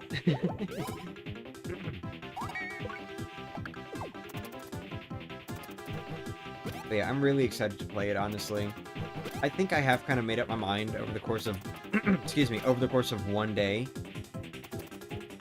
I think I have kind of just decided, hey, you know what? We're just gonna do, like, viewer games or whatever. So that'll be a good time to introduce the next tier up if I don't do that with Mario Party 3 first. You know?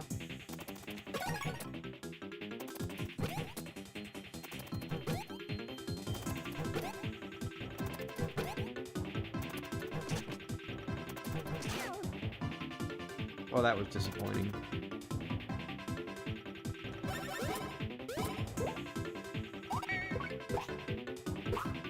Sprite just disappears, never have a body again.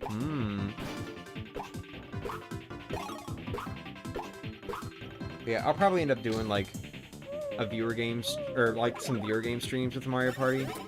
And then, of course, you know, once I've created that tier, I kind of have to, like, uphold that, you know, do at least 2 per month. Provided I'm not, like, busy or whatever at the time. But I could see that being a thing. Or just do, like, Mario Party streams, use Super Mario Party Jamboree, like, you know, do that sort of thing. I think it could be fun. I'd probably open up to, like, letting people in the server vote. Or those who, like, are in the channel, I guess, since I would, like, create a separate channel for people who have that tier. I'd probably just let people vote for, which Mario Party we'd play on the next stream. Or maybe, no. No, I wouldn't have people vote. Maybe. I'm not sure, actually. It wouldn't be everyone. It would be, like... There'd probably be a list. Like, once there are more than 3 people, I'd probably just have, like, a list. And then I would cycle through that list every time, maybe. Maybe not, actually. Maybe I'd just try to get everyone in one stream. I don't know. Whoever's playing on the next stream is what I'm trying to say. Is who I would have voting for which game we play, whether it's Mario Party 1, 2, 3, or Super, Superstars, Jamboree, you know? Nobody's ever gonna vote for Super. I'd probably just force it at some point. Just be like, hey, we're gonna play Super Mario Party this time. I don't know, just to shake it up a little bit, since it is an option.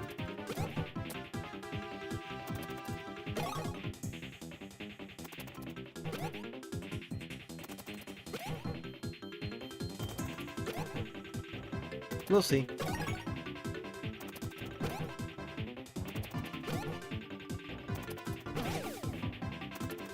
Damn, baby Mario, alright. Oops. Oops. Ah.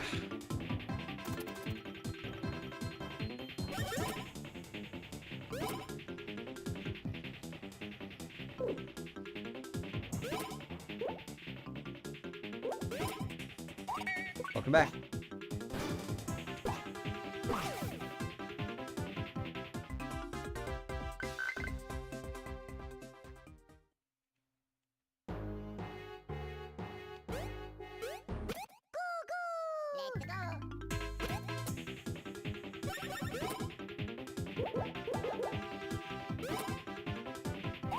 Probably isn't gonna work out because one of them's flying, but whatever.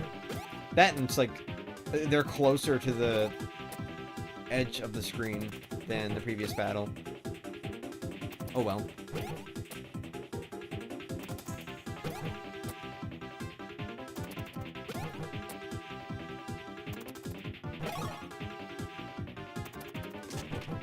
Why did I do that, dude?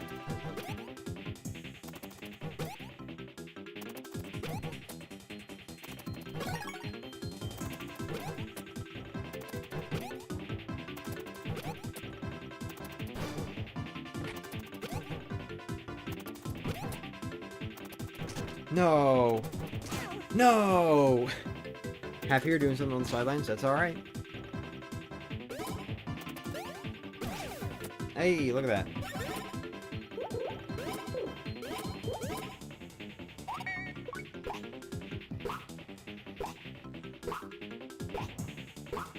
I love how Baby Mario and Baby Luigi are like barely even with each other in terms of the amount of damage they do.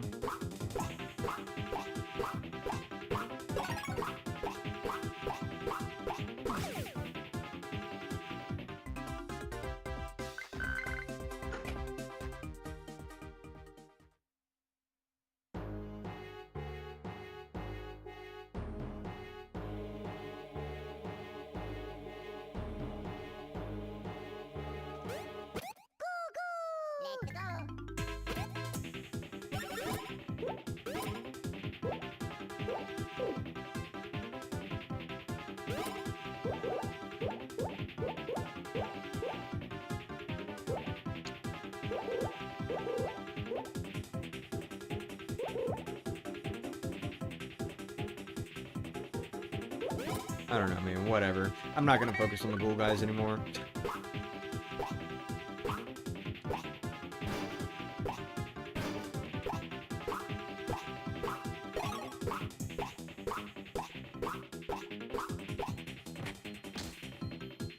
Okay, I think green shell would have been fine.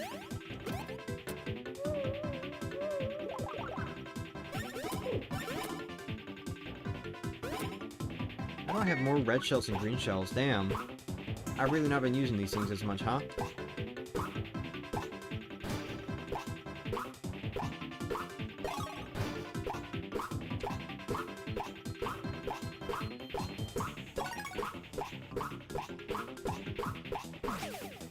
Okay, green shell still would have been fine. Good to know.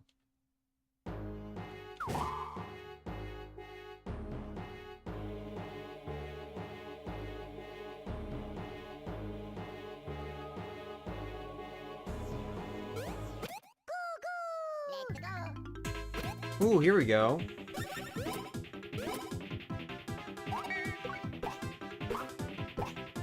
This fight's gonna be a little bit more fun.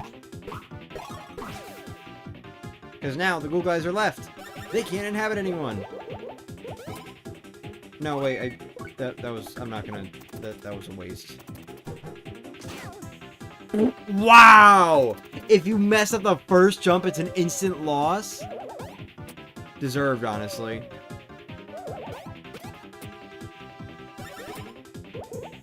Alright, Mario's the one with the experience badge on, so we gotta do it with him.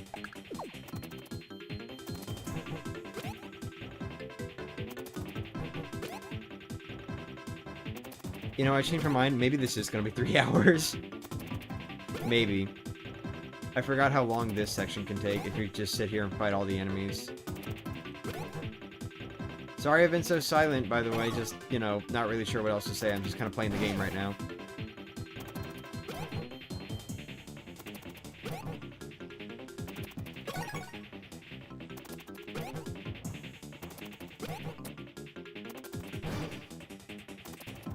Ha!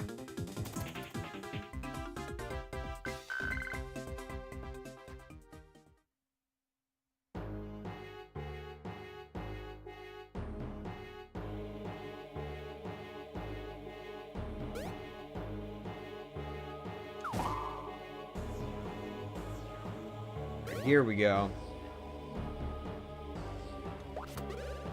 Get Mario and Luigi over to the other area, and then we'll be good to finally progress into the actual last area. Which is like super short, by the way.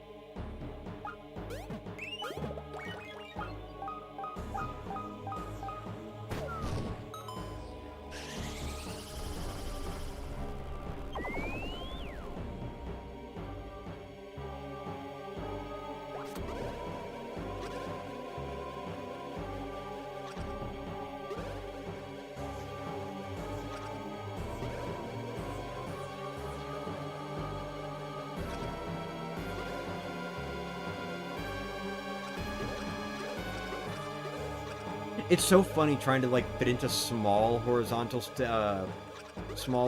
spaces like that when you've got the Rose Ball, because it catches on everything, dude. Everything. It's really funny, honestly.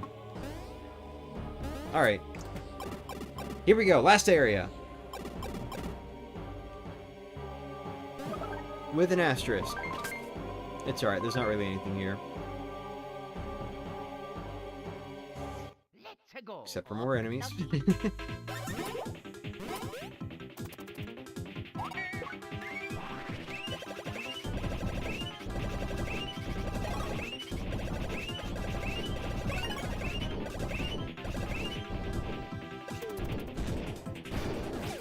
$400 damage even. Get him with the green, Mr. Luigi.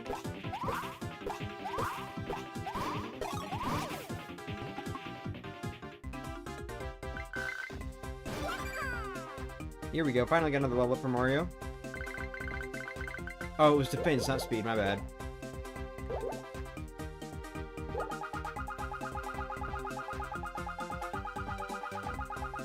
Yeah, I guess. I don't think there's really going to be another, like, level up at this point.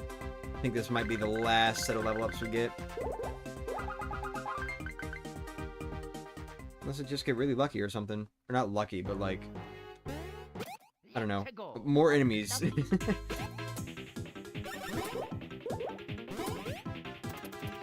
think this is kind of it, though.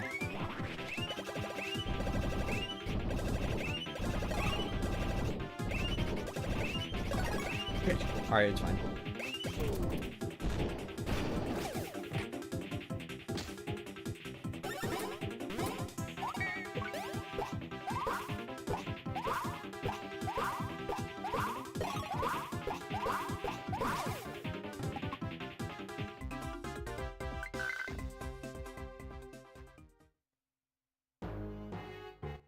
Oh, fuck you, I forgot. Whatever. them out of here. At this point, you know, we're so close to the end, it doesn't even matter. I'll just mix flour like everything unless I really don't think there's any reason to. If that makes sense. Oh, 398. Maybe it does slightly still grow. Still slightly grow. Still slightly grow.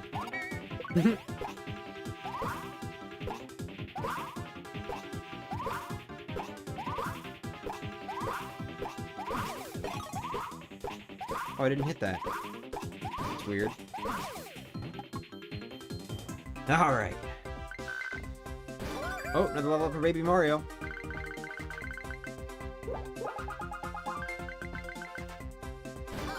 And Baby Luigi.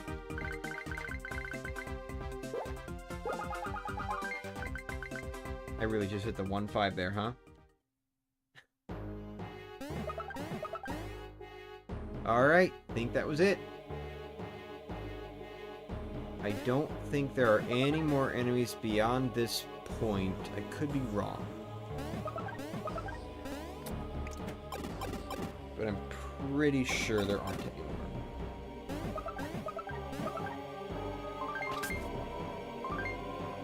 That speed, right? Baby's got some insane speed, dude.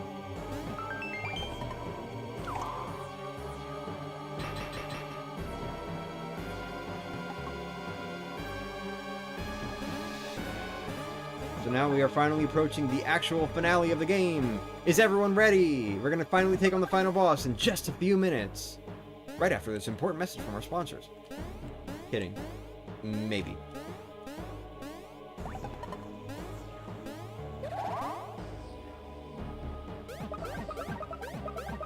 Last little bit of just stocking up on everything.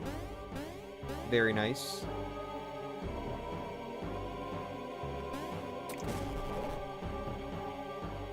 And into Princess Shroob's dress we go.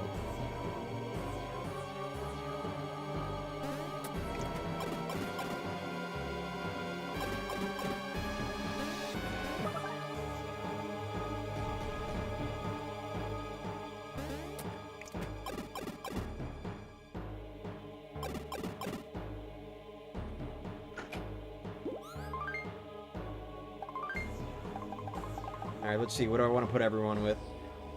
I'm thinking...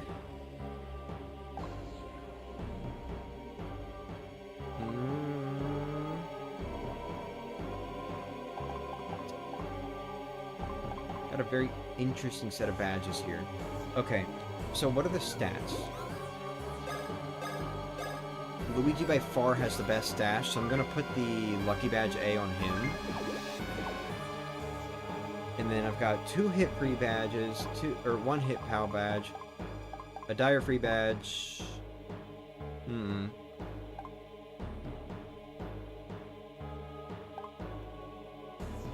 I could do dire POW on like Baby Mario, maybe.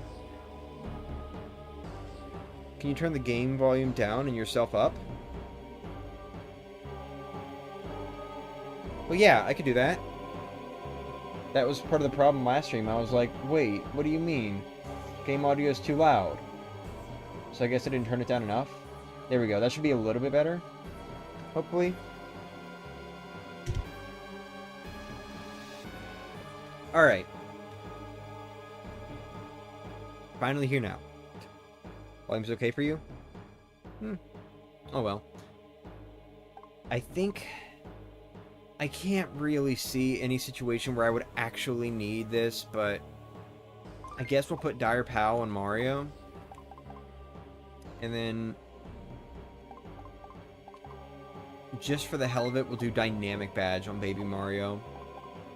And I think that's the badge setup I'm going to go with.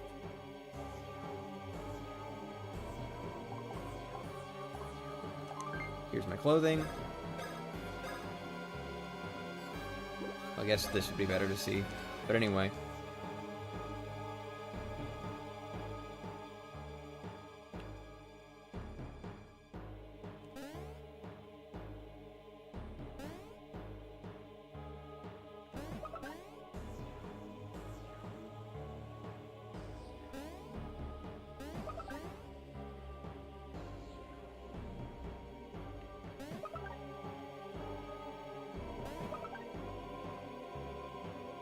My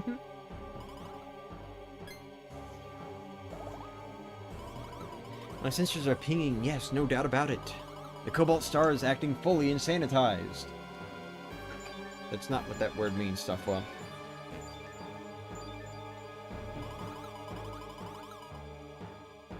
It's trying to tell us something. Let me interpret. Thank you all for everything you've done. Now we must part. At least that's what I believe it's saying. All of you, please continue looking for Princess Peach. In the meanwhile, I will try to ascertain the whereabouts of Princess Shroob. That is a generalized gist. And now it's gone. Come now, we must hurry and join up with the princess.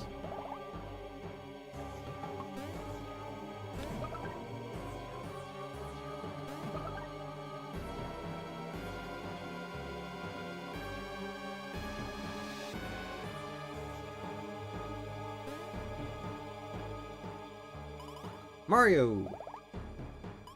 Sorry for all the trouble. This will seem rather sudden, but would you please save our progress in this area? It's just... my forecastination sensors are clanging away. I do not believe we'll be able to return once we pass through that door. I would hate to boot up a regret cycle for our adventure. Isn't it smart to save?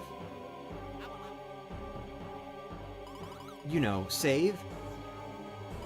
You'll save, right? Then back to adventure. I do like how saving is actually acknowledged as being a genuine thing in the Mario universe. Like, they can just save their progress, they'll be fine. Ooh, 144 HP on Luigi. That's not a perfect square. Too bad Mario's isn't 121. Oh well.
Alright, here we go.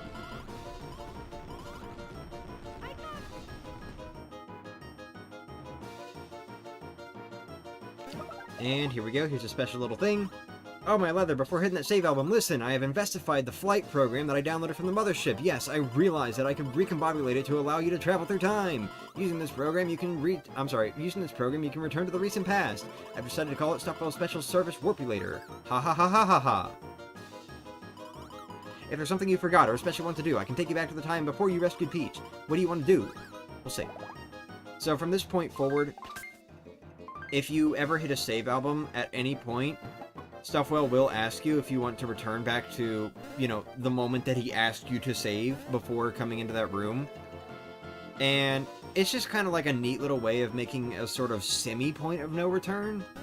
Like, you can return, but if you do, you will return to the point before all this happened. So you'll have to redo all of it. It's very interesting. I actually kind of like it, I'm not gonna lie. It's the only Mario RPG that does this sort of thing too, I think.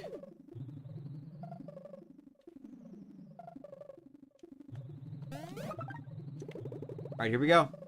Boss fight time. Kind of.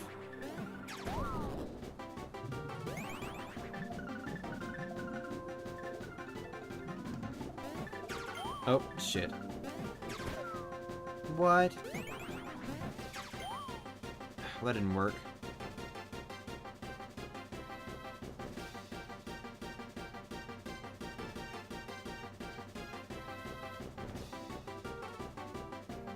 Alright, come on. Come on. Alright.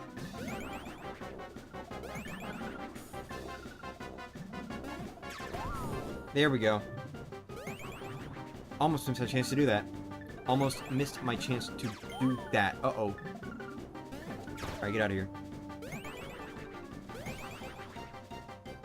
No, you little turd. Why'd you go down?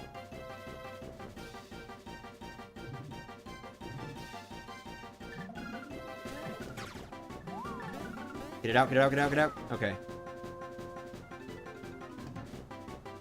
It's alright, I can play a waiting game. I'm fine with that.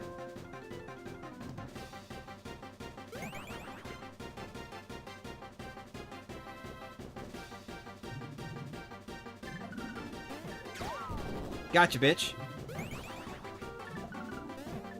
Gotcha, bitch. That was stupid. Why'd you do the same thing twice, huh?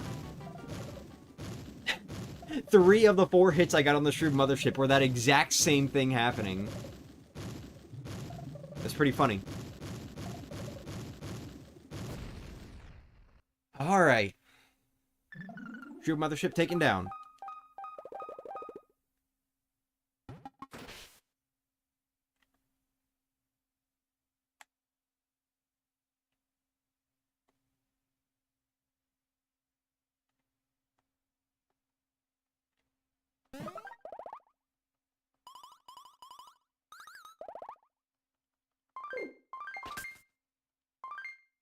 Alright. Let's go.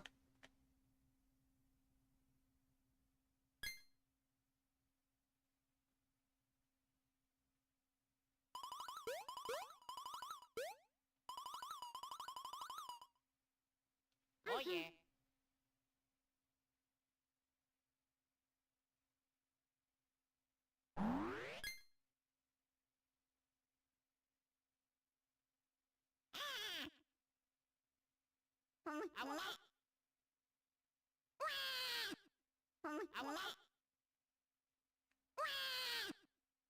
No. Mario.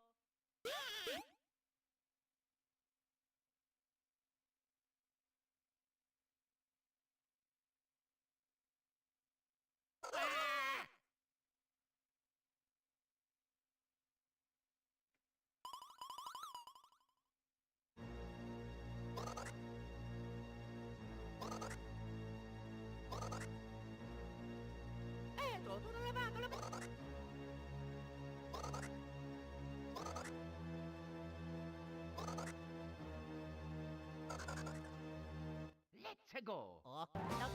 Alright, here we go. I love you too, by the way. So, here we go. Final battle. First, we've got Princess Shroob sitting in her chair. She's got a little barrier up. It takes 16 hits, so best thing to do... I mean, I've got 50 copy flowers. I might as well.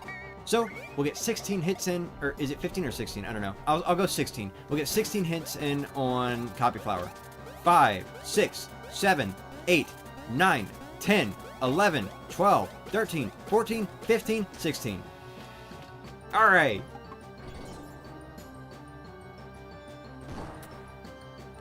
Next up, we actually take her down with more copy flower spam, honestly. That's it. That's the strategy. Just keep using copy flowers. That's it. There's no strategy here. She has about, I want to say 3,000 HP. Oops, I thought that was Luigi. I am not good at reading heights. I wish there was like a slight color difference between the adult bros and the baby bros. I feel like that would make it a lot easier, but oh well, maybe that's part of the problem. Whoop-de-doo. Not gonna worry about trying to weaken her with ice flowers or anything, we're just gonna keep going at her with copy flowers.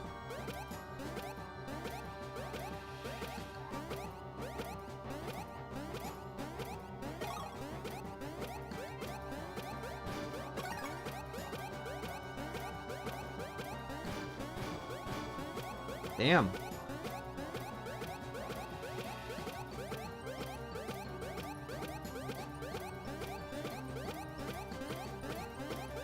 What? I pressed A. You're lying.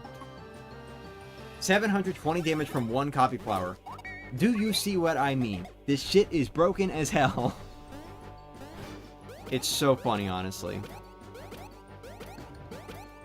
Okay, baby Mario. Kick some Shroob ass.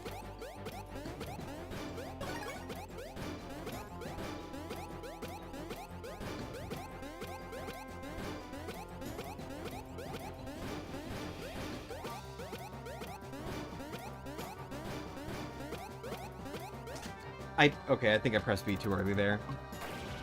And she's already enraged. So this is the one boss in this game that can actually go into a sort of rage mode, where she will just continually keep on attacking you. Like, I'm talking 3 attacks per turn. As far as stat upgrades are concerned, I don't think there are any stat upgrades she gets. But, you know, she will just keep coming at you when she's in range, once she's in rage mode. So that is something you have to look out for. And it's probably like the one thing that actually makes this boss fight interesting. But her being enraged does mean I'm halfway down with her HP right now, because it happens exactly at the halfway point. So, we're in the second half of the fight now. Why did I Luigi that? I just tried to Luigi baby Luigi again. Whatever. Maybe it's better that I fuck this copy flower up so that you actually get a chance to see her attacks when she's got the shield up.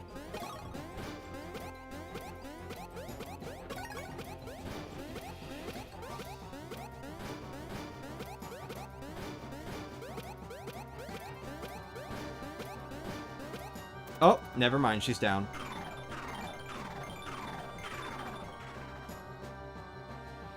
What a final battle, dude.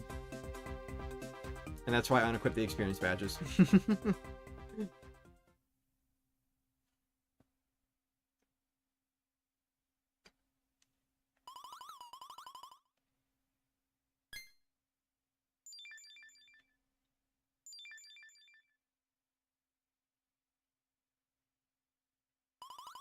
Look, that's the almost whole cobalt star you've been looking for.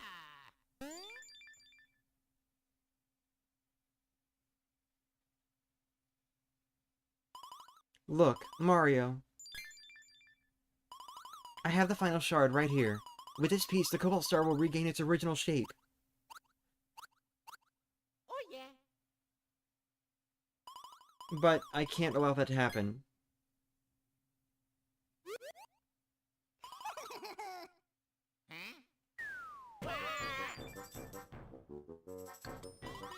If you thought I'd given up on getting my treasure back, you're dumber than you look!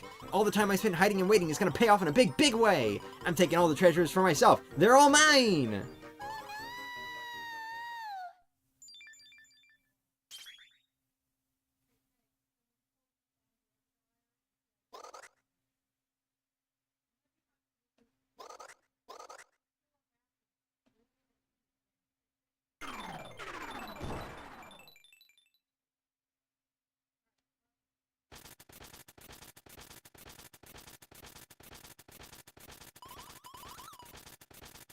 That's a typo.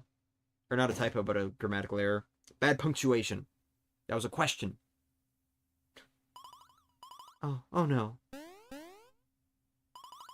That Cobalt Star Shard, there was another Shroob Princess inside it. That's right, Princess Shroob has a twin sister!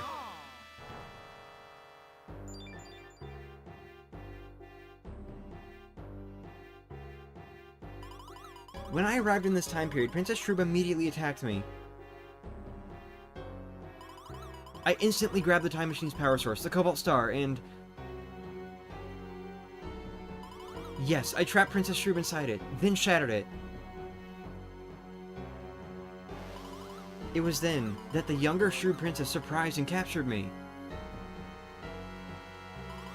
Uh-huh. Gathering all the Cobalt Star Shards gave the elder Princess Shroob all of her power back.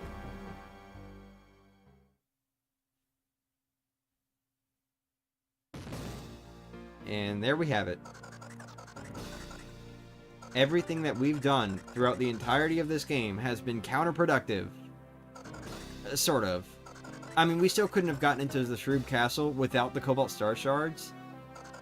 But, you know, there it is. The Cobalt Star Shards have been a bad thing this whole time. Pretty crazy, huh? No, so the identity of the Star Sprite we spoke to up on Star Hill. It was actually the Shroob Princess who was trapped inside it. Travesty! I'll give you a special reward for setting me free. You'll love it! And my sister, my dear, sweet, beautiful sister, I'll avenge her. It's honestly such a cool plot twist for a Mario and Luigi game, honestly. I know I said honest twice. It's just the fact that, like, this whole time you've been doing something that isn't even actually good. And the game starts to slowly hint at it more and more. It's not a sudden twist. You may not quite figure it out yet, but by the Star Shrine, you've definitely got enough to start slowly realizing that something's up. If not as soon as Gritzy Caverns, you know? They've slowly built up to this, and I really, really love it. It's such a cool plot twist.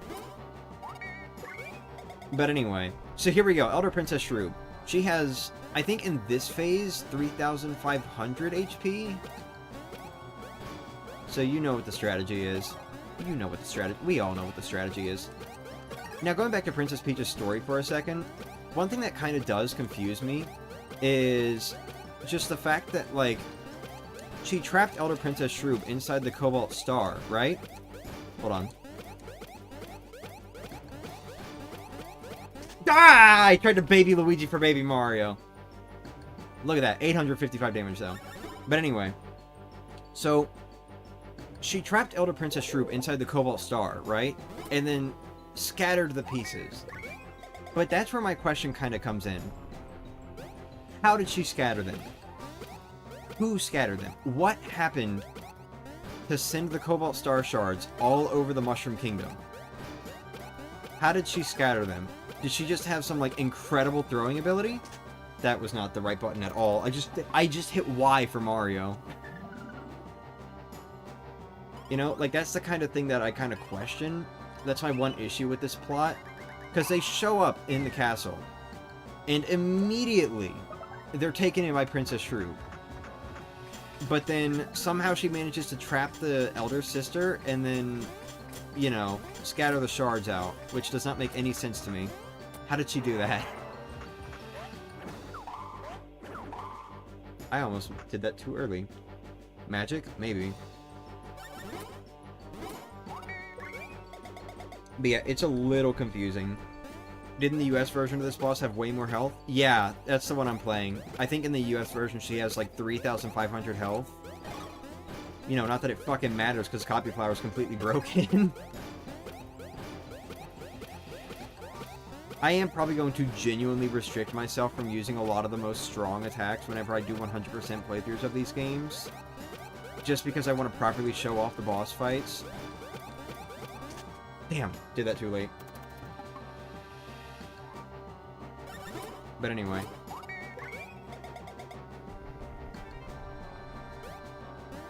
She also heals a lot more. That's something Elder Princess Shroob... Okay, I gotta stop talking while I'm doing Copy Flower, dude. I'm distracting myself. But anyway. She can heal herself. And she actually heals a lot more HP in the US version as well. So, you know, if you ever want to play hard mode for Partners in Time, I guess, here's the one. Just gotta play the US version, that's it.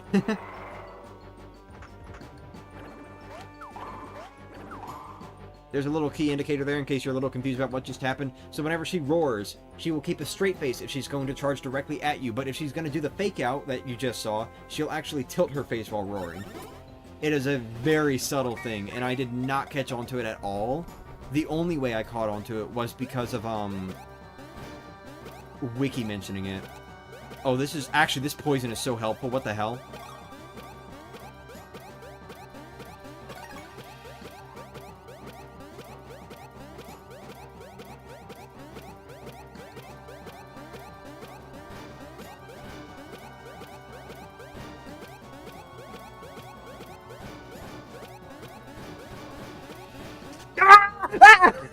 I had it for a moment. I had it. Alright, I think she's gonna be done after this one. Unless I fuck it up super early.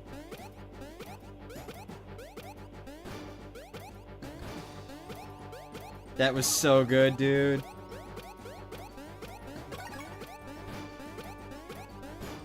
Oh, she's done. Yep, there we go.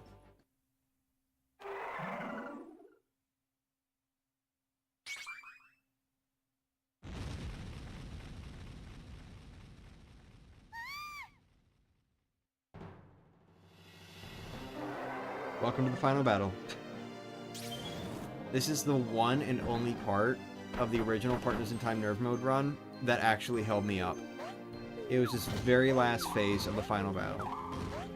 Because the way it's designed is supposed to be very much like an endurance test, not too dissimilar from Cackleta's Soul, but Cackleta's Soul was more of a seeing how much of her bullshit you can take. You know? Wow, I really fucked that up. Anyway, so the whole idea with this one is it's supposed to be a big endurance test. Literally, you have 4 tentacles, and the legs, and the head, and the crown. You have a lot of stuff to focus on here. The legs have 200 HP. The tentacles, everything. Actually, I don't remember any of the other HP values. But it's okay, because Mixed Flower is just going to destroy everything. Mixed Flower is way too damn powerful.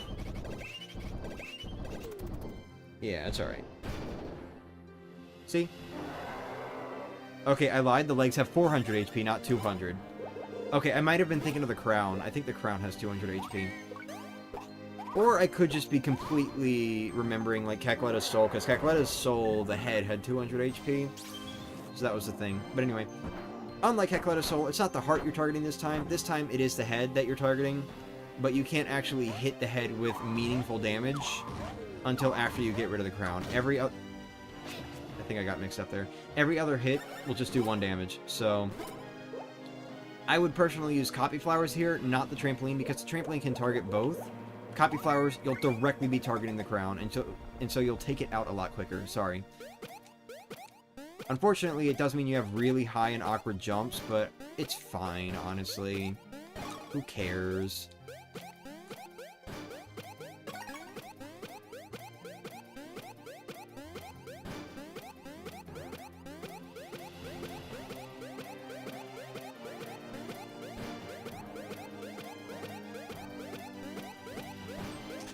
Ah! Too early, I think. Alright. Here we go. Poppy flower time. I think the head has... Can I not, dude? I just did Baby Luigi's button there again. That's a fucking waste, dude. I'm so upset. Anyway, I think the head has 1500 HP. But I'm not, like, fully sure about that. Don't quote me on that. It could also be, like, 3000 or some shit. I don't know, man. Oh, cool. The tentacles came back. That's a good excuse to use Mixed Flower. Maybe I'll get lucky. Luigi does have Lucky Badge A on and some pretty high, Oh, God. Okay, I need to heal. We'll go ahead and, like, get tentacles and stuff like that out of the way first.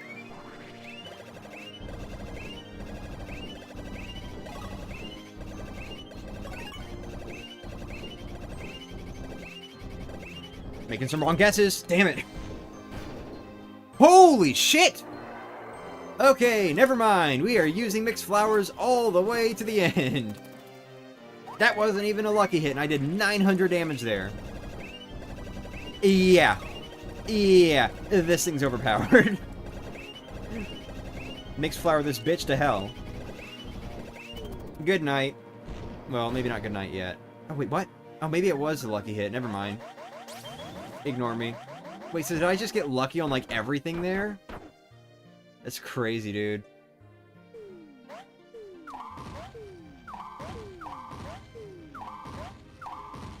Alright, Mario's down. Yep. He's about to die from poison. Whoa! There we go. First knockout. It's alright. Not sure about the music. It's not like last boss vibes. I'm not even sure that's what they were going for necessarily, if I'm being entirely honest. To me, this is one of the best final boss themes in the series, because it carries more emotional weight. When you fight this final boss, you're not necessarily fighting like this big, grand, epic final boss. What you're fighting is for the Mushroom Kingdom against an alien race. It's one or the other. Someone's coming out the victor and the other's going to die out. It's complete and utter devastation, especially because the Shroobs only care about one thing. Complete destruction. That's all they care about. So when you're fighting Elder Princess Shroob, you're fighting to put an end to that. And you'll see, or actually no, you've already been seeing, the Shroobs have been sacrificing themselves just to make their ambitions happen in this final boss fight. It's a much more melancholy, emotional angle, and I really appreciate it for that, honestly. There's another really great RPG that also does something similar with its final boss theme, going for sort of, not necessarily final boss vibes, but just some sort of different emotional angle than just being a grand finale. But I won't say its name, just in case that could be a spoiler. Have a lot of appreciation for this final boss fight because of that, honestly. And I do think this final boss theme is a bit underrated because of it as well. No! Oh well. Actually, we don't even need to use green shells.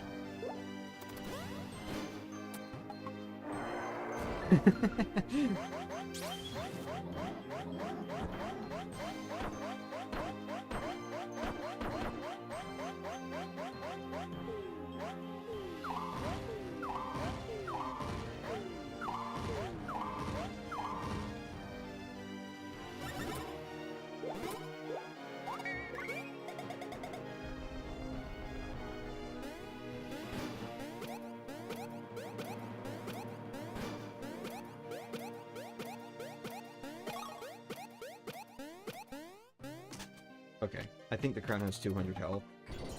Yeah. Alright, so I wasn't quite mixing anything up. Except for the flowers, of course.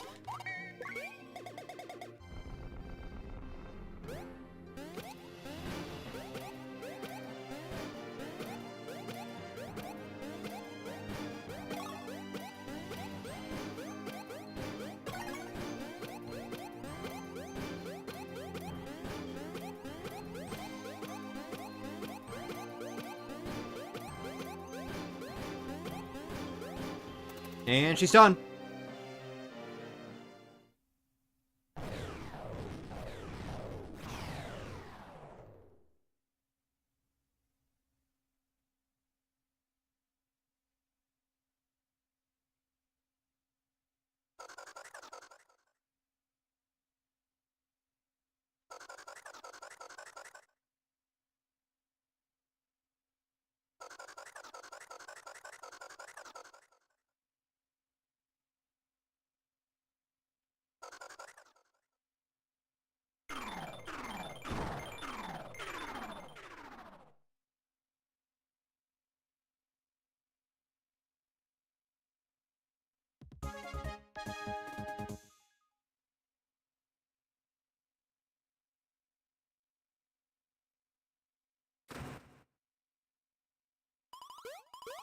Exactly. That's exactly what I meant. And that's why I like this final boss theme so much. You get it.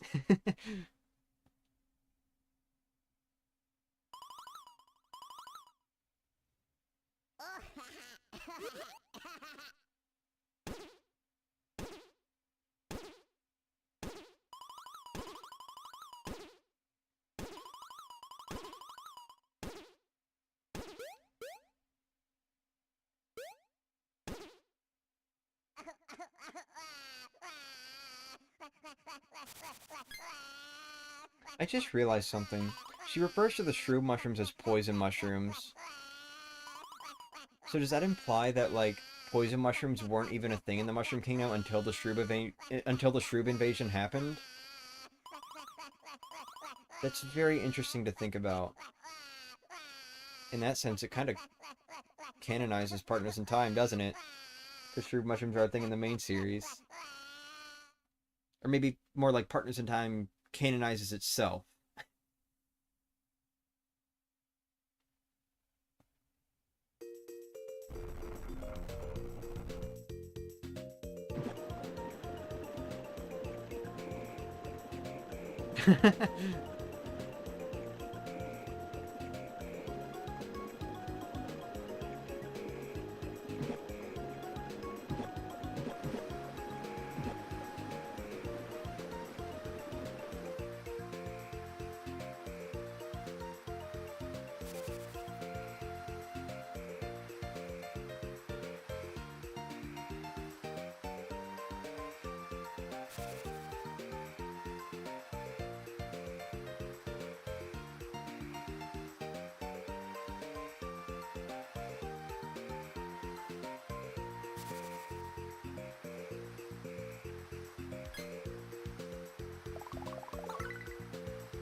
Hey, you want to see something funny? I can show you something real funny.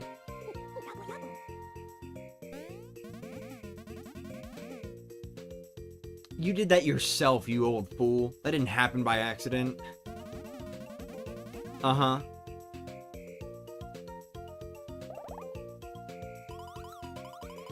Anyway, so check this out. You know how Stuffwell's talking right now? Wait for it.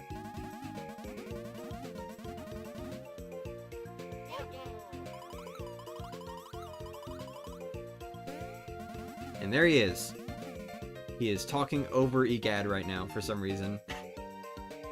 Not saying that's Stuffwell's text box. I just mean like he's doing a talking animation for some reason. Way to fuck up the ending, grrr. 2 out of 8 done. Are you playing Paper Jam? Yes, of course I'm playing Paper Jam. That said, it's 7. 2 out of 7 done. There were only 5 games before the remake. The remakes. Unless you're saying 2 out of 8 with the inclusion of Brothership. But I'm not gonna, you know... Well, no, I am gonna... Yeah, you know, you get the idea. Whatever. I don't know. I'm gonna treat that game a little bit differently, since it's a new game and all that. But, you know...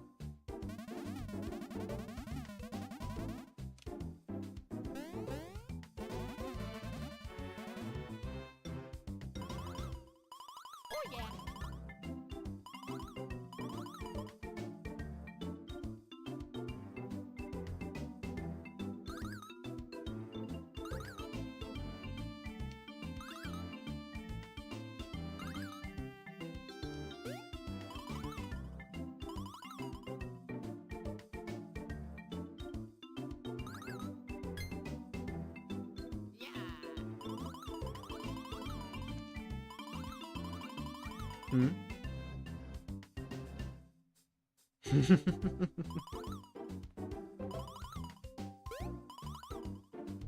That almost feels like a slight little reference to Paper Mario, maybe, just because Luigi tends to, you know, sit back at the house in those games.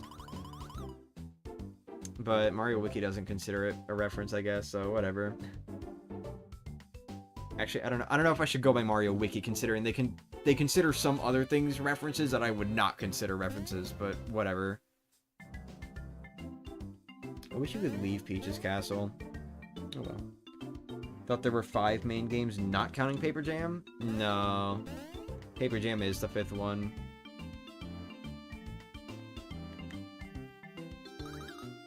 But yeah, this is what I meant by it's kind of like a point of no return. You literally, like, cannot go off in any other direction when you reach this sort of... I don't want to call it post-game, we'll call it an epilogue. It's more of like an epilogue situation. But, of course, you can still go back if you want to. But we don't. We don't want to go back. We're good to go. I don't know if I actually showed off the stats, by the way. Here are the stats.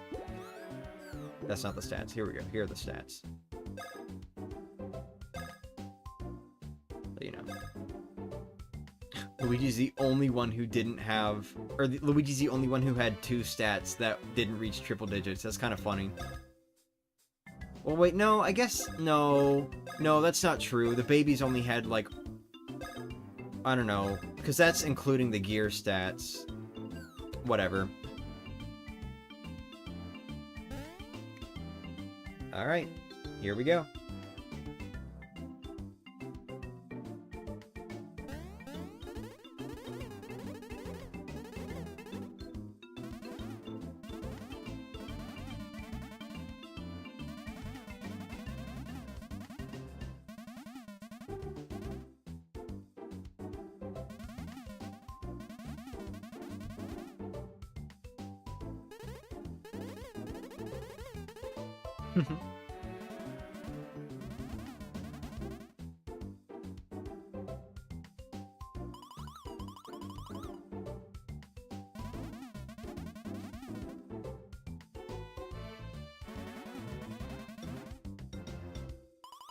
How long was he falling, actually? I kind of just realized that, like, he fell all the way down to that time hole halfway through the damn game. Maybe a bit more than halfway. And then I guess, I don't know, maybe it, like, launched him up into the air super high or something? How did he, like, fly up that high to be in the air for so long that he didn't land in the castle's backyard until, like... while we were in Shroob Castle? How long was he in the air, dude?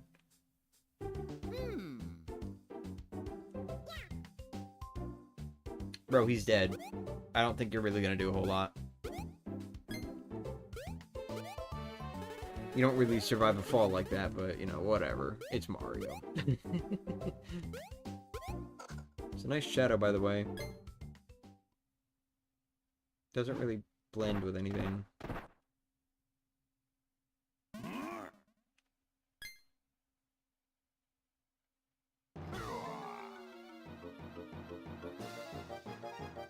Ew.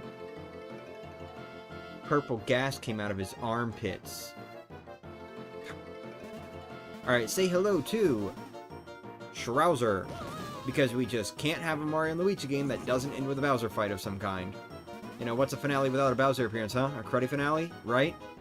But anyway.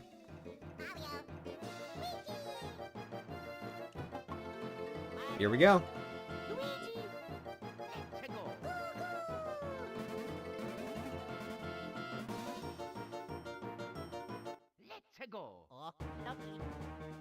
So, Shrouzer's a little bit special in the sense that you don't get to attack at all.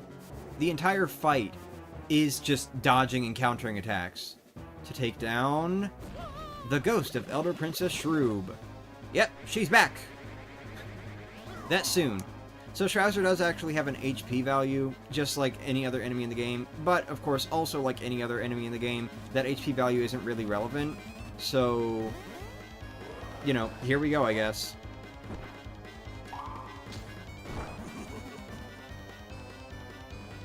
Yeah, alright. forget how slow those fireballs are every time. Can never do this fight damage list.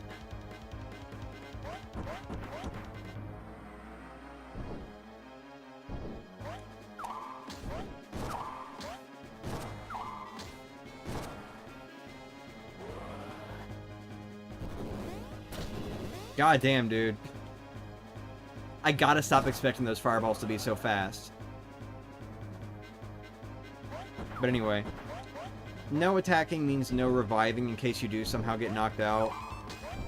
Not really likely, though, because his attacks don't really do a ton of damage. But you can fuck up if you want. And you can game over here, which is why they gave you the ability to save. Still not very likely.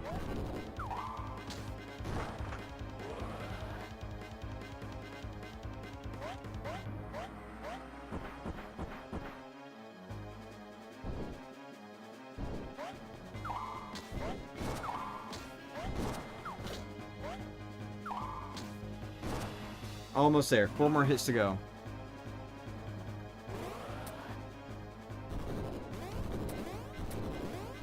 And he's done.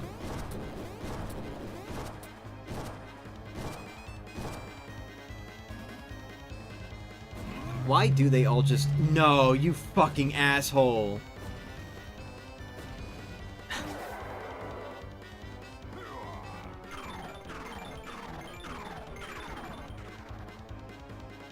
Car really came revving its engine right as I beat Shrouzer, dude.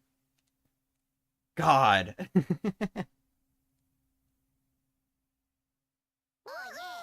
This is why for challenge run videos I tend to do text commentary more often than voice commentary. But anyway, that's it. That's it for real now. No more boss fights. We're all done. That's it. And hey, there is something we've been keeping track of. Hope you haven't forgotten.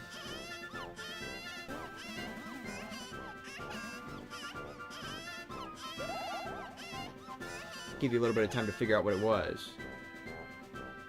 Totally forgot this. Is this the end of the game? This is the end of the game, yeah. Also cool, my chat froze. Didn't even know that people were chatting, and only noticed because of the, yep, thing on my, on desktop. Yep. Yep, that. You know, I'm glad that thing doesn't crash. I'd be pretty upset if that crashed somehow.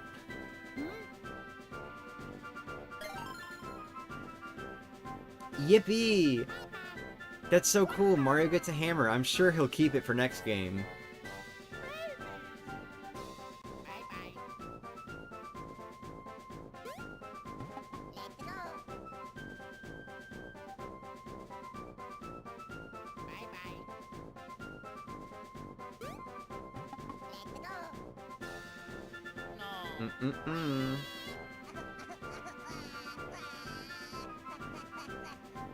It's alright, it's alright. You know what we have, right? You still got something.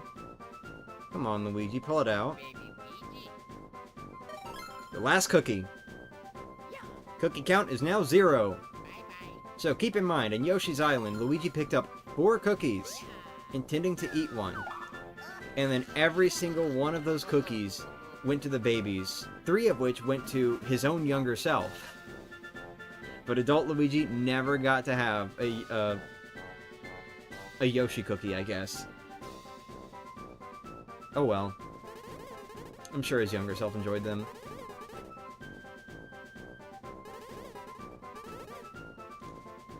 For some reason, I think I slept well last night. Well, I'm glad then.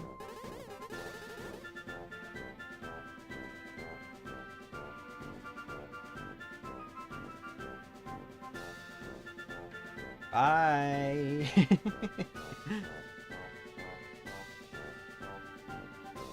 One more thing, by the way. I do love how this game still has a theming of travel, just like its predecessor, and just because of that, they even get to end with a remix of the same theme from Superstar Saga. It's very nice.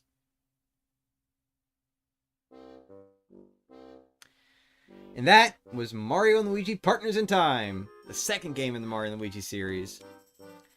So, this one's one that I have both good and, well, you know, we'll just say I have mixed feelings toward it. More good than bad. But there are a few things that I find very odd about this game, mostly relating to things that were kind of left open. And what I mean by that is, for one, you see throughout the entire game that the present is unaffected, so you already know that there's no way this game has any sort of a bad ending at all. Everyone's going to be safe. The only two people who aren't guaranteed to be safe, or I guess only 3 people, are the older Mario, Luigi, and Princess Peach. Everyone else you know will be fine because the present is fine despite all the Shroob destruction. Which, you know, it's a Mario game, so whatever. It's a given everything's going to turn out fine anyway. You know, don't think too much into it. But what does bother me is that, even in spite of that, there's a lot of stuff that this game leaves open, potentially to be handled by other games. But then, it never does. Never is a lot of this stuff handled within this game or later on. And I'm going to kind of talk about a few of those now. So the first one that really, really bothers me, this one bothers me more than, like, the other one that's more obvious that you're probably thinking of. They make a point to show that Princess Shroob was checking out the present time. Oh, look, see, there you go. So she disguises as Princess Peach, and then she gets brought to the present time, and they kind of make a point to show that she was checking it all out, but, you know, she kind of gets interrupted by Bowser, right? She gets taken to the volcano, and the Shroobs have to kind of come rescue her.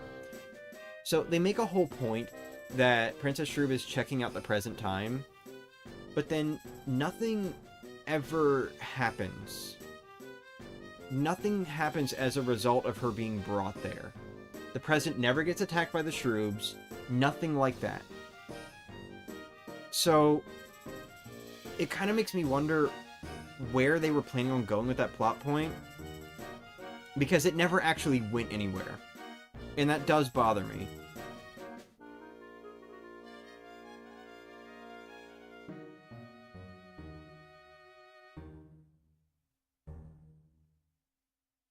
The end. Thank you for watching. But anyway, so that is one thing that bothers me a little bit. They never bring that plot point anywhere regarding the fact that she's checking out the present time. But then on top of that, there are still a few other things that are just kind of weird. Like, for one, you know, there's the promise from Elder Princess Shroob that she will return, or not she, but the Shroobs will return. They'll one day come back and dance on the buried remains of the Mushroom Kingdom, right? But then once again, they never do. The Shroobs never come back. They make some cameos in Bowser's Inside Story. You can find one sitting in the Fawful Theater, and then on top of that, you know, there are a bunch of them stored away beneath Bowser's castle in the freezer room. But nothing ever really happens. It feels like it's a plot point that was planned, but ended up being abandoned. And a big reason why I think that is because those Shroobs are there in Bowser's Inside Story. They're there, and you can see a bunch of other Shroobs frozen up in the background when you're fighting the 3 that you end up freeing, you know? They're there. And then on top of that, you also have the whole thing with Fawful, and, you know, they were kind of foreshadowing him coming back. That plot point did end up coming, you know, that plot point came through. Fawful came back, and he started taking over the Mushroom Kingdom and everything. But he also has a lot of weird UFO saucer-looking things in Bowser's Inside Story. They're called Fawfulcopters. But, like, even, you know, ignoring the base design, there's also ones that look much more like the Shroob UFO ships at the beginning of the game when Bowser's castle is being attacked. They even fire off, like, little Shroob laser things. You know? So it makes me think that at one point they were actually planning in the next game for these Shroobs to come back. And for it to be sort of like 2 threats in one. You got Fawful and you got the Shroobs. But I think what may have happened is the game just kind of became too bloated with other things going on. With, you know, Toad's bloating up. And Mario and Luigi ending up inside Bowser. And Fawful's taking over the Mushroom Kingdom. And, like, there are so many things going on in Bowser's Inside Story that it feels like they abandoned a plot point that was planned to be continued from Partners in Time. And that also bothers me. Granted, that's not necessarily a fault of Partners in Time, but it does still suck because that one definitely seemed much more like it was something that was planned to be continued, and then it wasn't. Where the thing with Princess Shroob entering the present and then nothing happened kind of just feels like a plot point that they came up with and then forgot. You know, that one I will fault the game for. That one bothers me a lot. Yeah, you came at the end. I'm sorry. Like the staff roll just finished. I'm still kind of just talking about the game. So, you know, there's all that. I kind of have an issue with that. But then another thing that bothers me about this game, once again, relating to the plot, I just do not like the plot of this game that much. I mean, I like it, but I don't like it. That's why I consider it one of the weaker entries in the series, in my opinion. Well, yeah, why I consider it, in my opinion. Yeah, you get the idea. But, you know, that's kind of like another thing. The game is called Mario and Luigi Partners in Time, but the game doesn't really actually have that much to do with time travel. It's more so a gimmick of having Mario and Luigi team up with their younger selves, right? And it's more like, you know, you are traveling to the past, but there's not really a whole lot going on gameplay wise in terms of the time travel gimmick. And again, the story doesn't really do a whole lot with it either, like I've mentioned a few times at this point.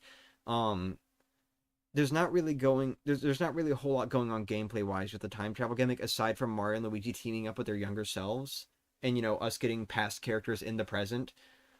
You know, you don't get to see what the rest of the Mushroom Kingdom looks like in the present. So you don't have uh you know, you don't have like this sort of Ocarina of Time like situation where, you know, you've got this time period that looks all fine and good, and then this time period that's just in complete destruction because of the Shroob alien invasion.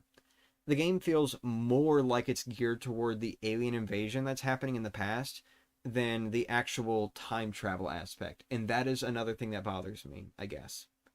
Because I feel like this game did have, or could have had a lot of potential if they leaned more into the time travel stuff and stuck true to its name, being Partners in Time.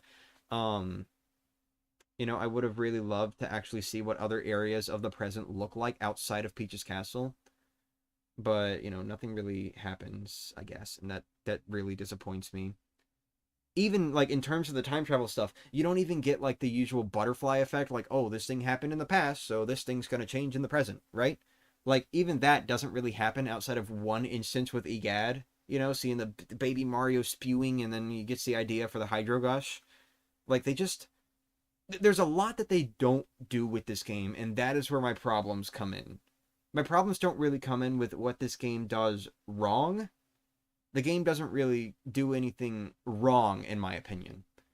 It's more so that it has a shit ton of missed potential because of things that are brought into play, but then never really expanded upon. So I guess in that respect, it does kind of do something wrong there, because it brings things into play and then doesn't expand on them. So that's kind of where my issues with Partners in Time come in. And I'm sorry if it seems like I'm bashing the game. It's just I did kind of want to talk about this because, you know, I've spent this whole time praising this game, right? Because, you know, I want people to realize that I do love this game. I do love Partners in Time. But there are all of those plot-related issues that really bring it down for me. And then there's also the fact that the gameplay is a little bit weird with the bros items. But that's not really that big of an issue in my opinion because it's not that different from, you know, just spamming your strongest bros attack in later games, you know? I don't really think that's too much of a problem personally. But, you know, it's just like the story stuff that really bothers me, I guess. Other than that, though, it is still a very good game. It's very well paced. If you haven't played it, you should play it because it's very good. It's just kind of fun, honestly, though.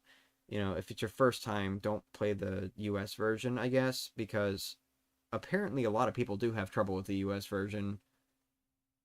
I don't really think there's a whole lot of trouble there, honestly, but I've also played the game a lot, so, you know, whatever. But, you know, what do you love more, Partners in Time or you? Sorry, I gotta give it to Partners in Time. No, I'm kidding, I'm kidding. I love you. Anyway, let's just kind of chill for a moment. So I kind of want to show off some other stuff. So this is kind of more of an incentive to go back and watch my 2021 video series that I've brought up a few times now. Mario and Luigi Partners in Time Nerve Mode. I made some sick-ass art for it, and I kind of want to show that off now. So this is, like, my best attempt with the Mario and Luigi art style. I did a lot of Mario and Luigi art style work. I was actually planning on doing more. There, you know, just like the game, I had a lot of ideas and I ended up having to kind of cut a lot of them short.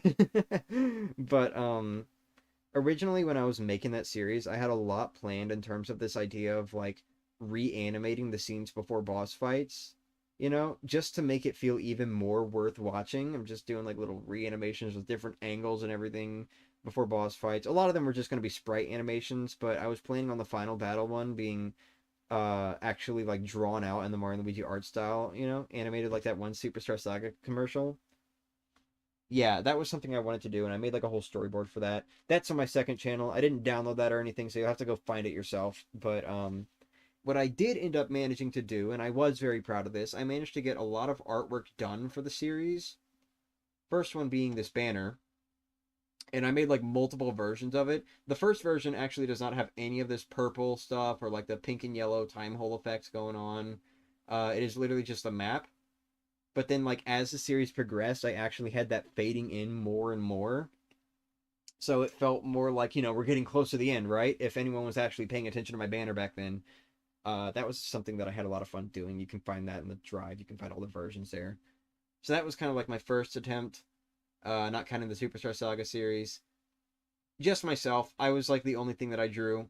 And it's not perfect by any means. The eyes could be a lot smaller and all that, but you know, I'm proud of it. I'm proud of how it turned out. It's actually still the banner on the channel, by the way. I have not changed it. This is still the channel banner right now. But you know,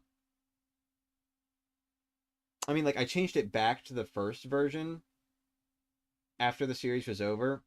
But then when I did Finite Nerve mode, I changed it back to this one. So you know, then there was this. So I drew out, and you know, again, lots of little imperfections. Could have done a lot of stuff better, but I drew out a bunch of Mario and Luigi style thumbnails for the finale videos. There were three finale videos, not counting the epilogue video. Yeah, I know, my character has big eyes, but still, I feel like I should have made them a little bit smaller to stick more to the style. But anyway, so this was something I did. This was the first finale video thumbnail, and definitely the one that took the most effort because I had to draw like a whole background and everything and like 4 characters. You get the idea. Had a lot of fun with it. Then here was the second finale video where I fought Elder Princess Shroob but then failed. And you can kind of see I fucked up a little bit with like the coloring around the eyes. Didn't really notice that back then, but whatever. And then here's the third one where Baby Luigi has weirdly thick legs for some reason. His legs are supposed to be thinner. I don't know why I drew them so thick. But you know, also his left hand could be a little better. But yeah, that one was very fun to draw because that one was where I like actually took down like I took down the final boss properly. And you know, again, if you've seen the video, you know exactly which moment this thumbnail is referencing. It was a very fun moment.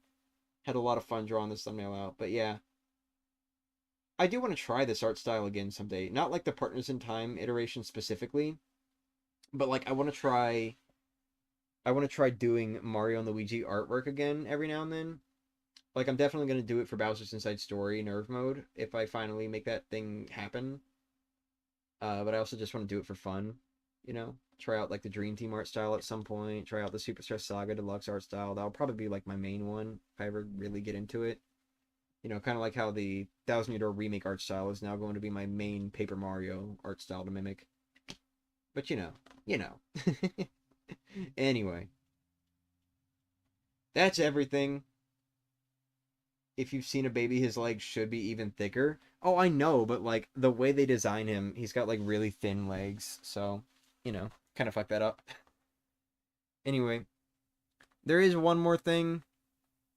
Once again, it's something that I kind of don't really have, but you know, actually I could pull it up.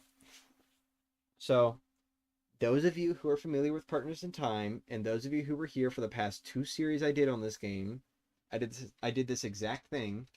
You're probably already able to figure out what I'm about to do. Let me make sure I have this at like a good audio level. We'll do this one right there. So the North American version of this game just has this silent little ending screen, right? But as it turns out, in later versions, the Japanese and international versions, they actually did introduce a nice little ending theme that, you all get. I don't get it, but you all get it. So, here it is. I'm gonna go ahead and put it on.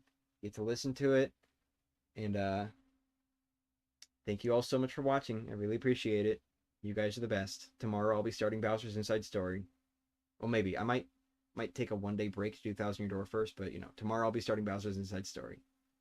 Thank you all so much for watching. I love you all. Good night.